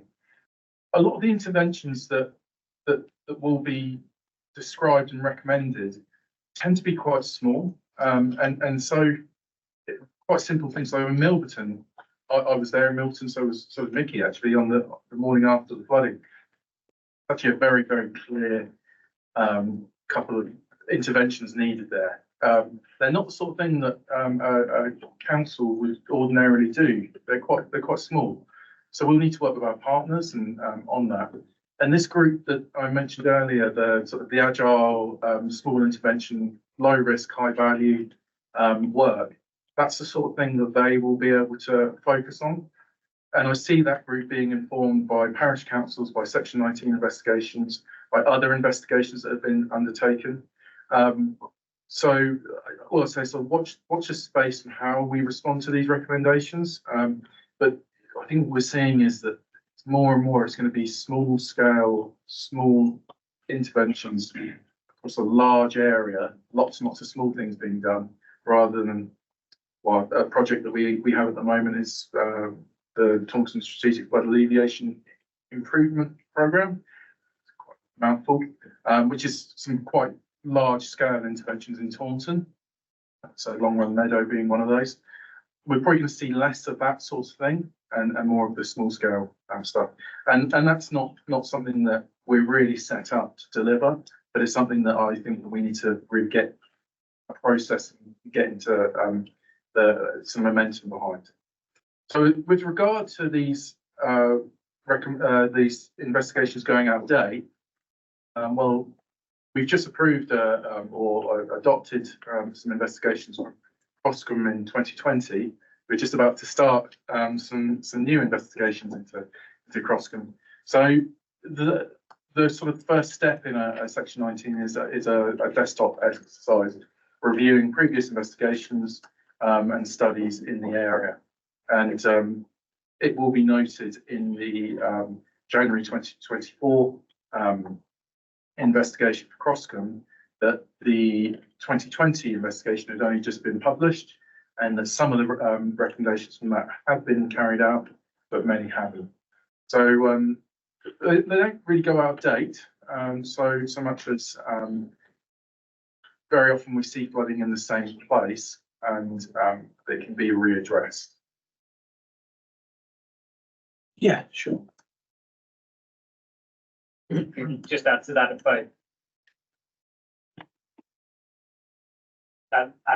can, that obviously as part of this process, the community engagement drop-in events that are happening throughout Somerset at the moment to respond to these floods, and that's an opportunity to work with our partners and to start picking off some of the work that can be done to improve. So it's certainly not a case of we must all wait until the Section 19 report is done before we can then agree and action these items. There's a flow of work that goes through before that, and out of some of the recent ones in Croscombe, I know the team here have met with a wide group there and picked up an action that they want to take forward. So I think it's just important to emphasise that, as we've seen today, that the more floods we have and the more often they happen, the more of these reports it produces. So we wouldn't have time to just wait for all the reports to come out to then work. We have to work across our partners and with the SRA to action what we can as we go. And then it's hopeful that we're sat here with the reports in front of us, having done some of that work, if not all of it, as opposed to saying, now it's time for us to do it, because it's not going to work for anybody. It's just not about that. Thank you. Councillor Steve Ashton, please. Yeah, I've got 3 minor points. Non-reporting, we were flooded for the first time in December, after living there for 20 years.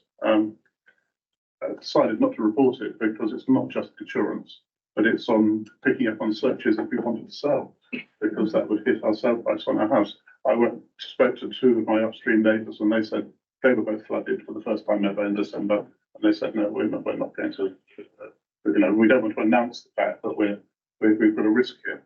So that's a very good reason why people don't give postcodes. Well, postcodes is going to uniquely identify my house. So yeah, that's a very good reason not to actually tell you. Steve, can I interrupt you? Do you mind saying whereabouts you are? I know you're in Crewkern, but are you? Yeah, well, the parrot goes through my. Yes, right. My fields. Yeah, so it's the parrot. First time ever we've. The other thing is that to extend the previous discussion on the guidance on flood prevention, I did go to the planning officers at South Somerset, to ask if I could dig a bund, and they said, no, you need full planning permission to dig a bund to protect my house, which seems obscure. So, but I think you covered, your document said mechanisms, and I presume a bund would be covered by a mechanism. Yes. So I presume I'm having a little bit more help in doing that.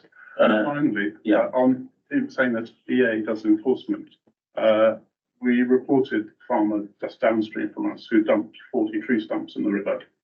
And that was in December, just before we were flooded. They came and investigated and decided there was no case to answer. So they don't even enforce riparian responsibilities. We've wasted space. And I think one of my other neighbours is actually considering taking action against FWAG and the EA over this at the moment. So that's just a different spot. Did you want to reply to that? Or I mean, it was for information to take with you, I suppose. Yeah, I'll take that information away. I'm very sorry that I'm very sorry that your house flooded. I do hope that we can find some resolution with regard to the stumps that were dumped in the river. We do work quite close with the EA where we can, so I won't comment too much. With regard to the flood bund, I can understand why that requires planning permission. Flood risk isn't can't remove flood risk, you can only move it and mitigate it. So a flood bund actually is just a mechanism to move flood risk to someone else. Although I understand that you don't need planning permission for raised garden beds, so about that. Worth noting, thank you, Marcus. I think you had a point. Yeah, I don't think you need planning permission to dig a hole either, but whether that's an attenuation bond, I don't know. Yeah, thank you. As everyone's having mentioned, I've got some of the flooding was in my division. It's disappeared now, and I was surprised. It gets back to, I suppose, Steve just mentioned me under-reporting, because I think I was rapidly trying to count the houses that I saw in Widdicombe, and which was particularly bad. And obviously it was mud, and it made the fact that we had our usual flooding coming in through the front door and going out under the floor somewhere and disappearing. Not even worth reporting, but that's a regular occurrence. But of course that happens then elsewhere. And then it was like, well, what's the definition of flooding? Because I think Dixie mentioned surface water flooding rather than river flooding, and I thought a bit of the Minehead one was actually surface water because it was going down the road, as indeed it was elsewhere. So I wondered, that was that one, and I think the biggest problem that I possibly found as a division councillor, because actually went off to Withycombe when I died out from trying to protect my own doorway. Was they were asking me for advice. What do we do? And who at the council can give us advice and everything. And I found it quite useful. And I think we might have had the odd Teams message and everything. But it would have been nice to. Some parish councils are, how can I say, better than others. I think Monk Silver Parish Council, my patch, is very active. Had some money from the Environment Agency, and they're, how can I say, got their own little flood group, and there's someone to phone and everything else. So I think it's once that reporting's done, is what we do with it and how we get the people who need to step up at the local level to step up. And I know in West Somerset we're very fortunate with the West Somerset Flood Group, who do a lot of work, and obviously our LCN in Minehead and Watchet LCN, flooding is their #1 priority. Unfortunately, I wish it was housing and transport, but that was what the LCN decided. But it's then making sure that data isn't used by people to try and stop all development because they just don't like development. And another question was about attenuation ponds, because I've often, one of my favourite lines, apart from if you lie for financial gain, that's a fraud and a criminal offence. But that's well, one of my favourite lines is there's always an engineering solution. But actually, we've got an application coming forward somewhere where there's attenuation ponds suggested, which is fantastic, solves the problem. But then everybody's now worried, well, what happens when that attenuation pond's overfills? Rather than just getting slight flooding, my house is going to be washed away. And how we deal with that. I think I've managed to get everything in. I think that makes a change. Unlike Benty, I don't forget what I was thinking beforehand. I forget halfway through. So yeah, I think I probably covered that. Apart from just to know what insurance companies, I think insurance companies are using data that even the Environment Agency doesn't have in what they're refusing, particularly in coastal areas. Thank you. Thank you very much. Anything you can come back on that? So, with regard to advice, very, very keen to work with our SRA funded community engagement officers to get a better understanding of reporting and how to best protect your property and respond to flooding.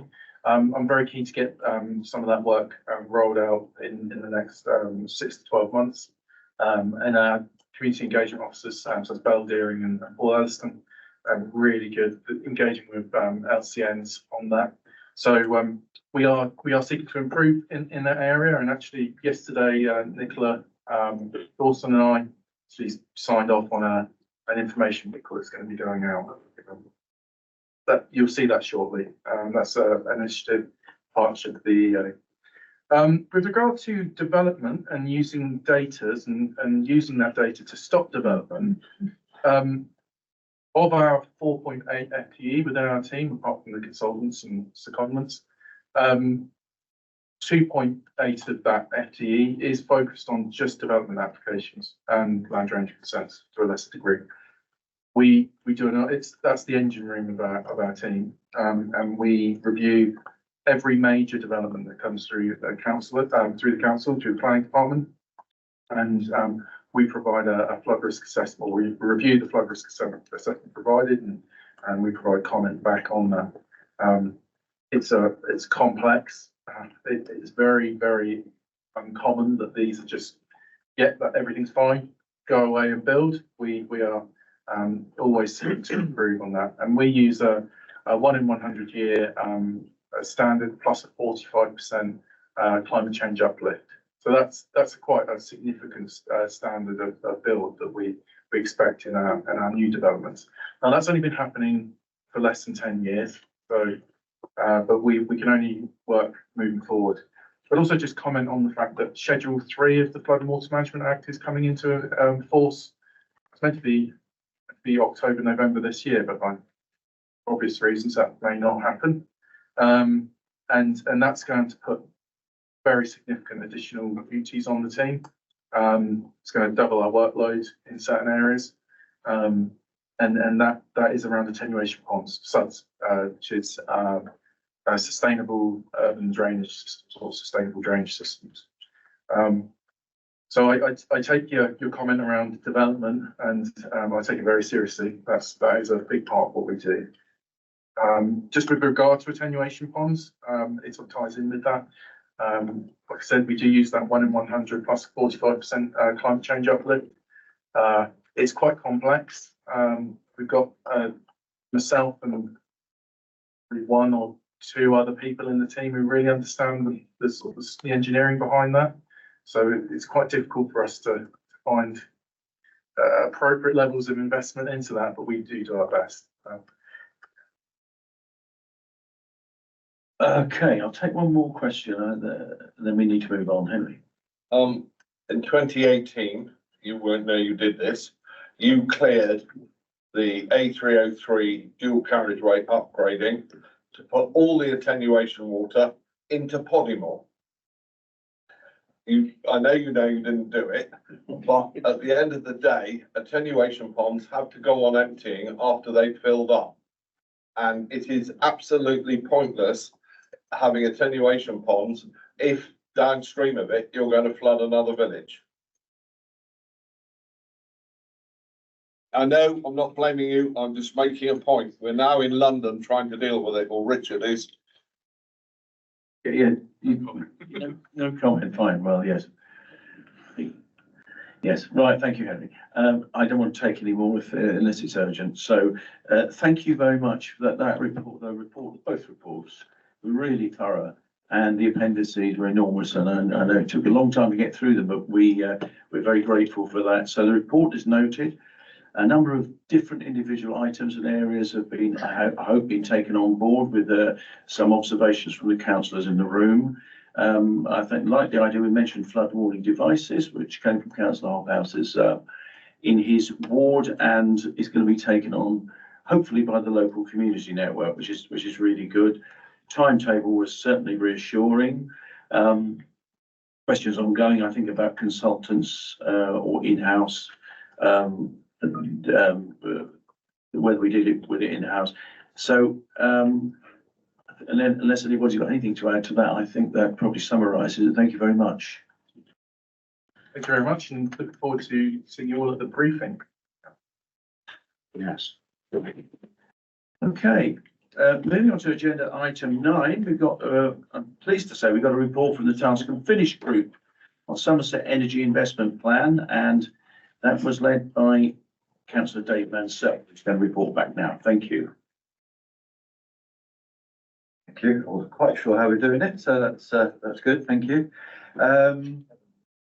Yes, so we've had the Energy Task and Finish Group meeting over recent months. I hope we have all, and I've certainly felt it's been a useful group. We very much benefited from presentations from Regen, who were responsible for producing the energy plan that has resulted in which you see before you. We were able to steer that a little bit and then challenge some of what was there, and it did feel like I thought a productive and good process. We also prepared our own report, which you will see in Appendix B.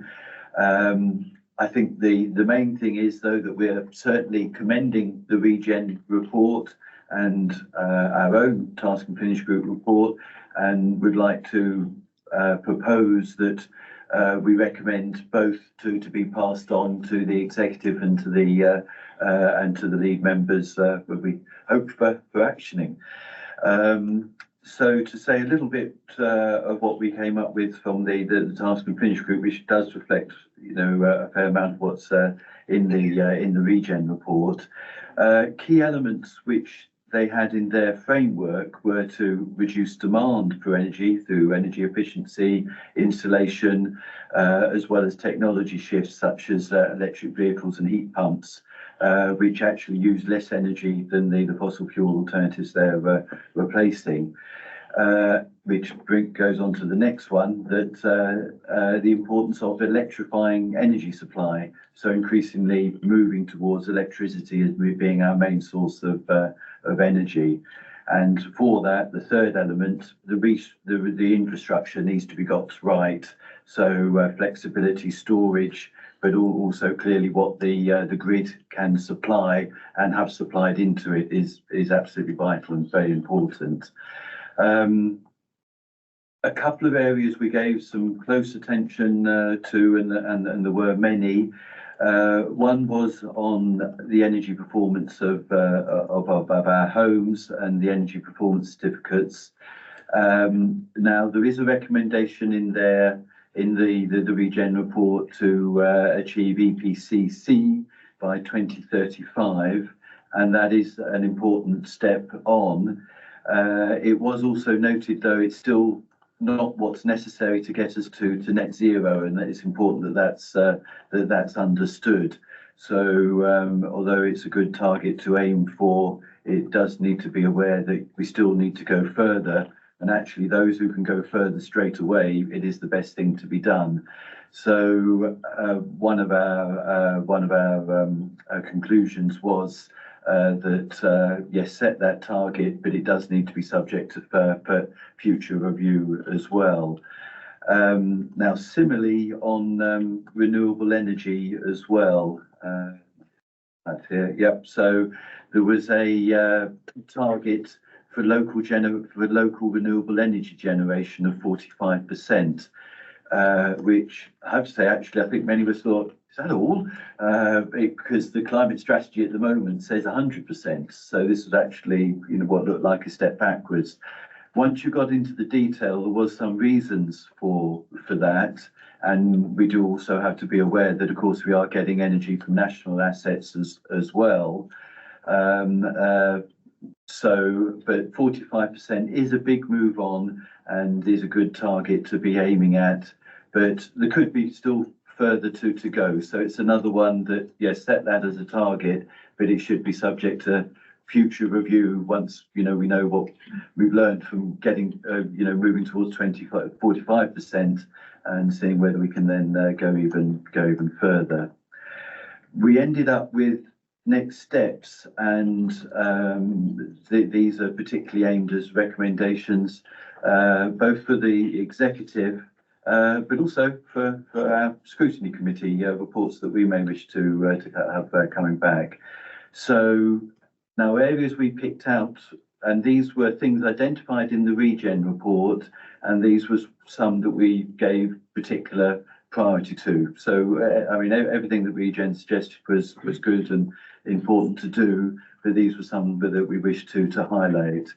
There's been 10 council sites identified as having potential for solar or wind power installation. So we'd be keen to see those appraisals undertaken to see what can happen there, and hopefully those become an asset for the council, that they can be developed and local renewable generation implemented in the best way, and hopefully it's something that can be done as ideally a profitable activity for the council, as well as something though that importantly has a local generation. There's a number of issues where you run into how land use is used and what it should be used for, and that also arises with water, what the early reports. So we very much wanted to add our comments to favour a land use framework being prepared as part of local plan policies from the perspective here of renewable energy generation, but I think we did have awareness that it is a comprehensive land use framework covering other uses most definitely as well. Support for Regen suggestion for local hubs to develop local skills, which are particularly needed because we need more of the low carbon heat pumps and retrofit of insulation to our homes and commercial buildings. So that's an important element for economic development and building, the local people can deliver this growing industry. Net zero heat village, particularly the suggestion was possibly a rural village which is off the gas grid, and looking to how that can get to zero carbon heating, which would inevitably mean mostly through electricity, I believe. mentioned that the grid is a really big factor, and addressing the constraints on that, because that is something that holds back so much progress currently, and needs improvement. There's something called new regional energy strategic planner coming in, and very important that the council engages with that activity and the network distribution people. So there's those further continuing activities which the council already does, but there's still further to go. Decarbonise council buildings, council housing stock. Very importantly, the local plan. This is a really big mechanism which the council has to take these things forward. So robust policies on enabling the development of large-scale solar, wind and energy storage, and also energy efficiency of buildings. And we did draw attention ourselves to that, as did Regen, about this needs to include the energy improvements for historic and listed buildings, which came up earlier. So that is part of the recommendations we would like taken forward. Again, with the local plan, early involvement of local communities is important in large scale projects, and if there can be profits to be shared back to local communities, that can help greatly with the acceptance of large scale schemes. So drawing attention to that. Let's see. So others I'll quickly mention, the charging infrastructure with electric vehicles, improving electrifying buses, and the transport plan. And these are all things that have been changed. So we're just reinforcing, yes, we want to see these happening. So a transport plan that particularly has a focus on promoting public transport and active travel. And then finally, future reports which we thought would be useful to come back to climate and place scrutiny, how the local plan is progressing, particularly with regard to the elements just mentioned, looking at the constraints on the electricity grid, including by working with the new strategic planner. So having more information on that and what others are doing to overcome some of the big barriers that it currently presents. Hearing from community energy groups, what appetite they've got to expand what they're doing, and so find out more from them by engaging with them and encouraging them along to report back to us. And then fourthly, on economic development opportunities, because there are big opportunities for jobs and local economic development. Been very keen to seeing that incorporated into what the council is doing on their economic development. Okay, that's our report, and we hope it can be recommended on. All right, thank you very much. Before we do that, I will prepare to take questions. I might Rigby had his hand up first. Thank you, Chair. I'll preface my remarks by just declaring that I work in the energy sector, although it's an industrial scale, but out of an abundance of caution, I won't vote on anything associated with this item, but I will pick up on a few points if I may. On page 21, it says that Hinkley Point C is one of a small number of new nuclear power stations being constructed in the UK. I wonder where the others are. Page 36, there's some discussion of tidal resources, but surprisingly no mention of a barrage, especially in light of the recent announcement by the Western Gateway that that's very much back on the cards. Page 45, I wonder how new car registrations are counted. My wife drives an EV, but that will have been registered in Cheshire, but it does its driving in Somerset. The vast majority of new car registrations of battery electric vehicles last year was driven by fleet registrations, so they'll be registered all over the place and driven not necessarily in the vicinity where they're registered. Page 47, because the barrage has been ignored, the ambitions there look fairly meek. If it were included and were to be a realistic possibility, I think those ambitions could be pushed out quite a bit further. And then finally, it's a source of some regret that another of the negative impacts of the creation of Somerset Council was that Somerset West and Taunton Council didn't get to complete its local plan. And one of the ambitions we had there that I'd like us to pick up on here is that we would replicate in some way policy BCS 14 from the Bristol local plan, which is known as the heat hierarchy. It requires that new developments follow that heat hierarchy, which requires as a minimum that renewable heat is used in some form in new developments. They should be government mandated. It's not, but we have an opportunity through local planning policies to deliver that ourselves out with government control. So my suggestion, I'm obviously not going to vote on this, but someone might like to pick up my words if they think they're appropriate, is that can we roll a BCS 14 style policy, the Bristol City Council heat hierarchy policy, together with my earlier request that we review our policies as they pertain to energy efficiency in listed buildings, which I noticed picked up in here on section 3.2 on page 64, and produce an SPD supplementary planning document in advance of the production of the Somerset-wide local plan, which is going to take us realistically at least another 4 to 5 years. And I don't think we can wait that long. So I'd like us to push that forward.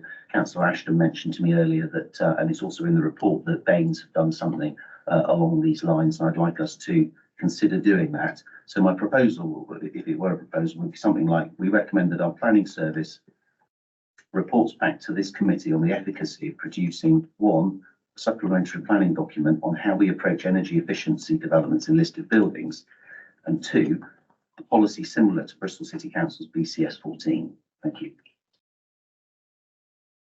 Yes, that's a firework you've thrown into the room there. Thank you very much. Yeah, and some really good points. But I'll ask Dave to come back on them, please. Yeah, I think I should. Yeah, good points, Michael. That's good to hear.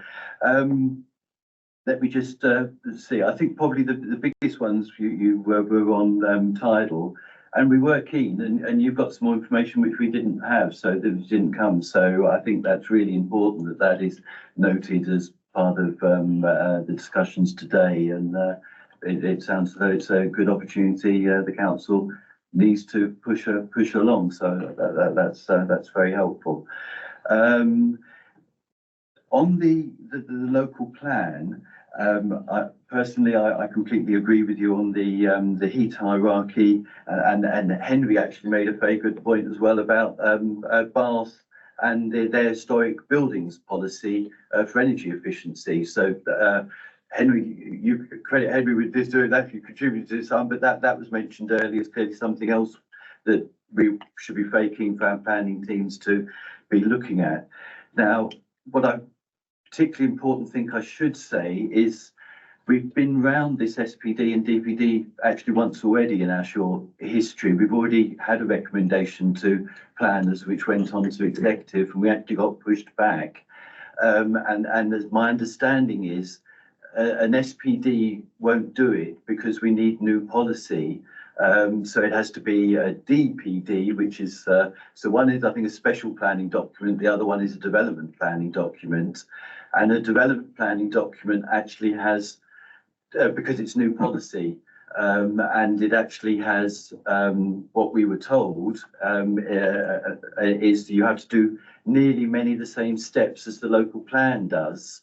And we were told, and it's actually in the outcome tracker, that it would cost about £1 million. We were particularly pushing at that time, but I think the same applies for the energy targets. I mean, it could have covered the same ground, but the officers reported back that there's a really big cost to doing this, and it was some time. But what they did hold out, and what we've mentioned in the report and is in the outcome tracker, that as the local plan develops, the policies start gaining weight in the system, and they were very much steering us to do that. And we picked that up in the task and finish group, and that's one of the reasons why we want this local plan report to come back. So we start hearing how the local plan is looking at these things, and how we can hopefully see that they are given early weight. So that's the route we've been directed down. We've accepted the steer that we've been given, but we certainly want to see some results from that steer. So we were steered away from entirely separate DPDs, although I suspect once the local plan can do, there can be SPDs, but they need to be alongside the new local plan. At least that's my understanding, but I'm open to be corrected if I've misunderstood anything of that. But certainly, personally, I'm going along with all that you just suggested, Mike and others may wish to comment too. Well, Mike, you wanted to come back.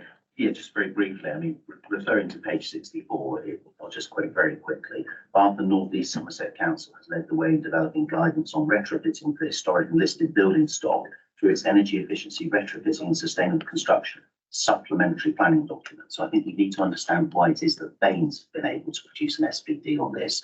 We are told that we can't. I can't believe it will cost anything like £1 million unless we subcontracted the whole thing, in which case it may very well do.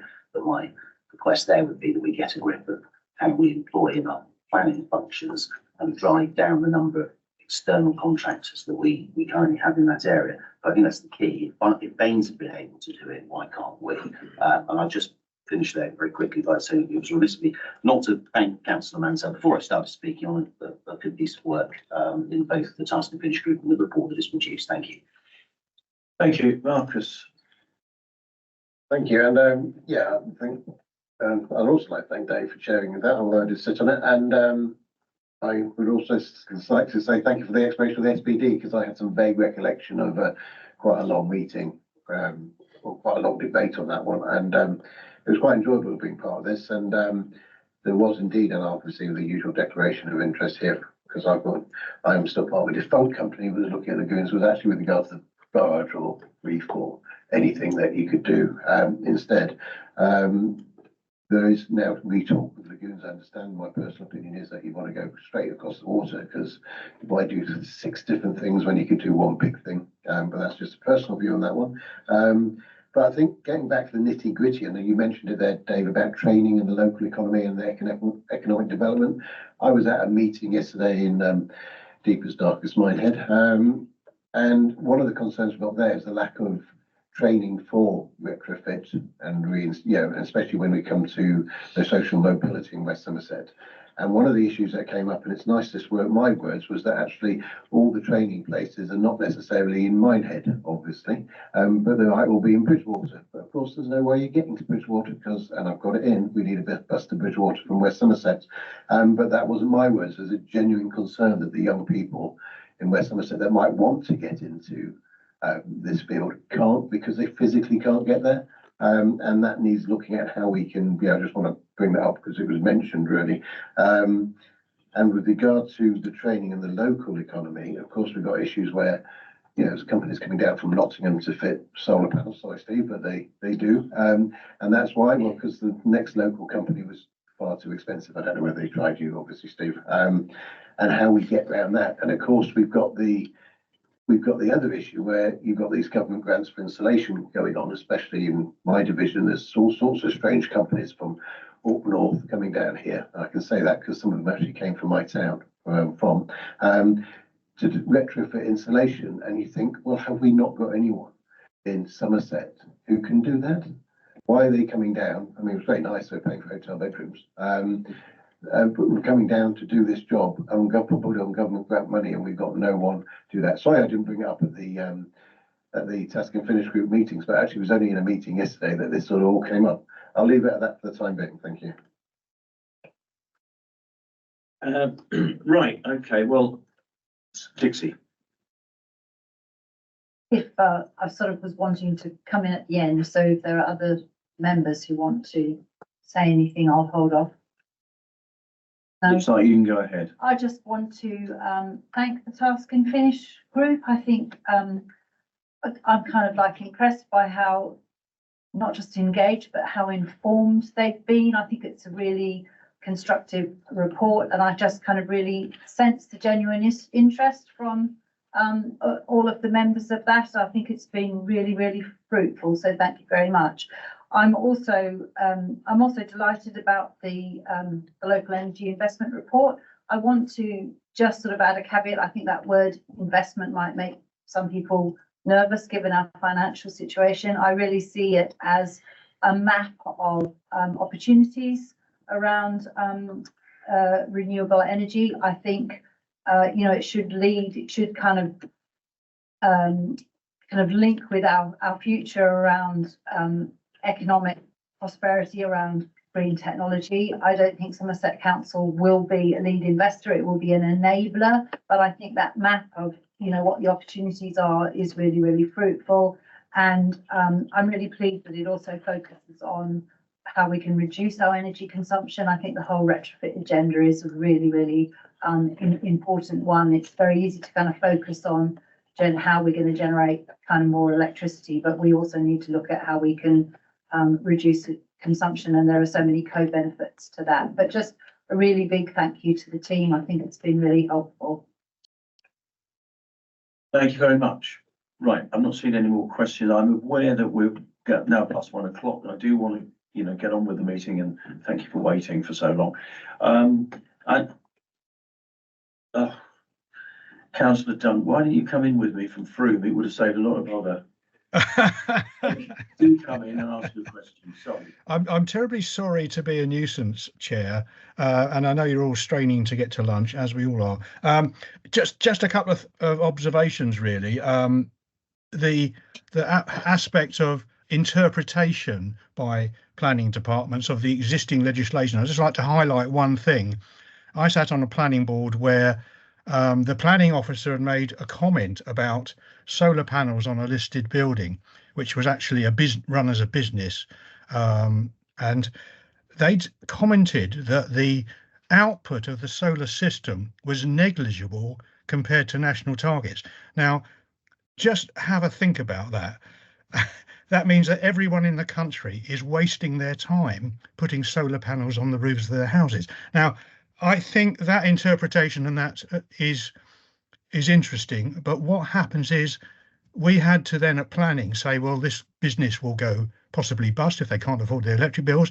It's the social gain of having this building used and not just lying vacant is important. And I think that's the other thing we can look at with existing planning is to reinterpret some of the rules, especially with things like double glazing, because I know for a fact that the Conservation Department view secondary glazing as okay.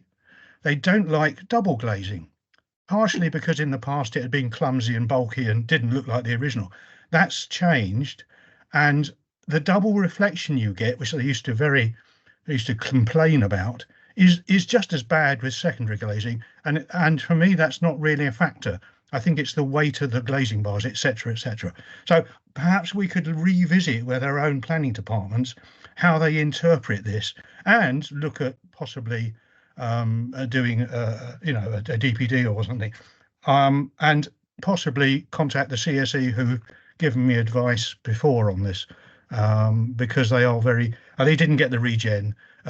Regen got the bid to do the report, and CSE didn't, but they are very good on planning. Okay, that's me. Thank you very much. I was, of course, joking, Mick. Thank you very much for your comments. Yeah, okay, I'll bring back Mike Ruby. Thanks. Very quickly, could I have a written answer to my question about the other nuclear power stations that are under construction and the issue about car registrations, please? I dare say, who's going to write the answer? You'll take that one away. Yes. Okay. That's fine. I would like, there's a couple of things. I first of all like to thank that committee. It was really useful. That councillors Mansell, Ashton, Boyden, Hobhouse, Cravis and Bradford, thank you very much for your work on that and for presenting it. Really very useful. It's very difficult to summarise this. There are a number of additional sort of recommendations. First of all, I'd like to suggest that we accept this report as a recommendation, and perhaps I ought to, out of politeness, ask for a vote on that. Would you say? Okay. If we accept the report as written, would you put your hands up, please? And that's Tom doesn't. Oh, sorry. Joyous. Okay, that's unanimous then. I think, thank you very much. Now, the second thing is now Mike Rigby made some further recommendations. Now, are we taking those on board? I mean, apart from what you've said before, you're talking about planning, a planning report, and you did make a recommendation. I'd agree with that. Yeah. You would agree with those. So okay, could you read out what you suggested then, please, Mike? Yeah, sure. So my suggested words were, we recommend that our planning service reports back to this committee on the efficacy of providing, one, an SPD on how we approach energy efficiency developments in listed buildings, and we might put at the end of that as Baines, and two, a policy similar to Bristol City Council's BCS 14, the heat hierarchy. And I gently suggest that the response that we previously had, that this might cost £1 million, when the entire local plan, replete with policies on everything, is budgeted to cost £5 million. Sounds a bit like someone trying to get out of doing the work. I won't quote you on that, but I think your original proposal, I think the costs, we still deserve the right to ask for a report, I think, no matter what the costs might or might not be. So I would, yes, that's my proposal. Would anybody like to second that we add that? Okay, I'll take Harry Munt then in that case. And with those in favour, please, would you raise your hands? Thank you. Okay, is that noted? So we hope that they will be able to come to this meeting at a future date to report back on those things. Thank you very much on that. Very constructive. I think we can move on now.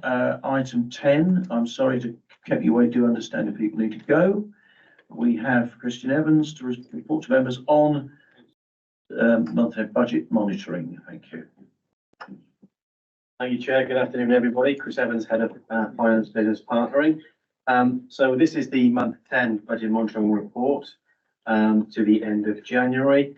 So just briefly, so the corporate overall position is predicted to be £16.3 million overspent. As is well documented, actually, adults and social care is the majority of that, £14.9 million each, so nearly 30 million. So we'll move on to a little bit of good news. So moving on to specifically into climate and place for month 10. So there is a net budget this year of nearly 91 million. So this is for 23-24. The predicted underspend at year end at the moment is 7.3 million. So that represents about 8% underspent on the budget. So through the areas, so climate, environment and sustainability, currently forecasting within the budget at outturn. Infrastructure and transport, so currently forecasting an overspend of 300,000. Highways are forecasting the majority of overspend there of 800,000, and that's due to the increased safety defects due to obviously the weather we're having. There is an underspend to offset that in traffic management, and that's due to income being higher than anticipated. So moving on to economy, employment and planning. So they're forecasting at the moment an underspend of 600,000. And this is due to budgets coming over from the legacy authorities, which are actually built into the budget rather than one-off. So that's obviously good news. And then finally, moving on to accountable bodies. That is the main underspend of 7 million, and that is through the Connecting Devon and Somerset project. That's a gain share payment, which basically, in summary, the CDS group, including Devon, Building Digital UK and Devon, and Somerset, invested money with Openreach. They anticipated an income and a take-up from the delivering superfast broadband within the areas. The take-up was far higher than expected, and that led to then a gain share clawback coming back into the CDS partners. So there you can see the one-off sum in the overall prediction. So it goes to the whistle stop tour. Happy to take any questions. Any questions on that? Yeah, Dave Mansell and Mike Rigby. Yeah, I've got one on the very last point raised in connection with Connecting Devon and Somerset, those clawback funds. I may be wrong, but I have an idea in the past that those funds have been used. They've been reinvested in the for areas that weren't going to get broadband or were struggling through the other programmes. That's what I think those clawback funds have been used. So really, it's a question: how will those funds be used? And I'm particularly wondering whether the same thing will happen as I think has happened in the past. It may be a question to take away. Okay. There is, the only recognised schemes are through Building Digital UK, so we wouldn't be supported in that, which we need to go through to, if we want to do our own scheme, it wouldn't be backed by Building Digital UK. But what I will do is ask Paul to provide the reasoning for it coming back into the council funds rather than being reinvested back into broadband. As you can imagine, with the financial pressures that we are under, those funds do not have to be put back into broadband projects. It is just excess income which is coming back into the authority. There's no legal requirement for us to reinvest into broadband. But I'm happy to speak to Paul and hopefully come back with an official response to that. Yeah. Just because it may help. And I may, possibly I've not got hold of the entirely the right end of the stick, but I've certainly been aware that there's definitely been money that has come back from previous contracts, and CDS have reinvested it in other projects they wanted to do. And I understood that was something like these clawback funds. One example, in my patch, Rompton Ralph had that use of funds, so it didn't get covered by the main scheme. So CDS put a separate they use the funds to do that. And as we've still got lots of areas not covered by broadband and wanting to be covered by broadband, my expectation is still a little bit that that's what it should be being used for. But it's a question to ask whether that's happened. But I'm definitely thinking through the normal programs. Okay. Yep. Yeah, I'll come back with an official response to that. But there's various investors as well. It's not just CDS, but there's RDP, there's ERDF. So there's lots of different elements, and the LEP. There's lots of different funding coming in and going out. So, but I'll pick up that example, and I'll speak to Paul, and we'll get a response. Yeah, thank you very much, Christian. Yeah. Right. Okay. I think Mike, you had a question. Thank you. I was about to slide out, but my interest was piqued when I heard Mr. Evans mention that adult social care was overspent by £14.9 million. That must be about 6 months in a row now that it's been £14.9 million, i.e. it got to that much overspent and has remained flat ever since. About right, 6 months, something like that. It almost looks as though adult social care is capable of controlling its spending when sufficient pressure is applied. So I just wanted to say to you all, keep up the pressure. Thank you and good night. Marcus. Thank you. Always fun following Councillor Rigley. Yeah, it was actually, I didn't realise, Dave, that our patches were that close. We must be neighbours, because I've always wondered whose Brompton Ralph was. No, it was actually on the bit, speaking of adding pressure, actually, it was a bit on the agency stuff. And I thought, well, what agency? I forget how big this scrutiny committee is and what it covers. Going forward, I mean, I'm sorry if it's in next year's budget and I don't know where it is. Going forward, is this something that gets solved with, obviously, we've got the voluntary redundancies coming out, and obviously, whatever happens with staffing levels then, are we in danger of it getting worse? And how much pressure needs to be put on where to avoid the use of agency staff, or I presume it's in specific roles that are statutory and we need. And how does that break down? Or is that information a little bit too detailed? Is it all planning? Is it all in children's services? Is it all in housing? There's a very big exercise currently going under scrutiny from Alan Jones is leading it regarding they're looking at all the vacancies, we're looking at voluntary redundancy, and so on and so forth, including agency staff, consultants. There are various boards that have been set up, as you're probably aware, the spend boards. So there's the Establishment Recruitment Board, which have to agree any agency staff that do come into the authority, as well as any consultants. There's a Commercial and Procurement Board, as well as a spend board. So there is some filtering coming in there. But as far as the exercise is concerned, Alan Jones will probably be able to provide information as to the council-wide view of what they're planning on as far as agency staff, consultants, and VR and so on. But I think the plan at the moment is to around 1,000 posts, between 20 and 25% of the workforce leaving into the VR scheme.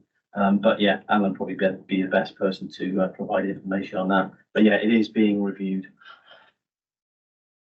Okay. Well, thank you very much for bringing that update to us. I'm going to move on now. Items for information. agenda item 11. Oh, sorry, I didn't summarise that, but I think we're familiar. You're going to get back to us on the matter of the broadband. Yes. So, yeah, thank you very much. So moving on, the items for information. Now, are these to be taken as read, Jamie? So this is a sort of a new agenda item, trying to align with Councillor Mountell's point from earlier in the meeting. So in between meetings, if we receive reports or briefings that the members will be interested in, but are purely information items, we will circulate them to you. And then as part of the agenda, we will effectively remind you that we have circulated them and list the ones so that you sort of don't miss any. And then it's an opportunity for members to raise questions if they have any about them. Ideally, we would take those questions outside of the meeting, but it's almost like a reminder for members that these are the information items that have been circulated in the meantime. Can I move on? Yes, right. Closed meeting. We have to advise you that we have a special water quality in Somerset scrutiny meeting scheduled for Friday, the 26th of April at 10 a.m. Now, Councillor Horvath did ask for a couple of representatives from the farming voice to be heard at that meeting. I think we're looking into that with possibility of that, but I have been absolutely clear that I want that meeting to go ahead. We're pretty core as far as the number of speakers is concerned anyway. And I want them to go ahead on that date because it's been terrifically difficult to get everybody who needs to be got together in that same room at the same time. Can you remind me where it is? Sorry, Chair, just before I do that, there's a typo on your sheet. It's 1:30 start, not a 10 a.m. start. So please, that's my apologies to all of you. Where is it? It's at the in-house. Dear Dean House, Taunton, right, okay. So we're looking forward to that, an extra meeting. And as you rightly said, Marcus, this, I think it was you that said this committee seems to cover a lot of 1:30. 1:30. The breadth that this interest this committee covers seems to be unending. And also I thank you and the officers for all staying with it and making it a very constructive meeting. And with that, if there's no other points, I'd like to close the meeting. Thank you very much.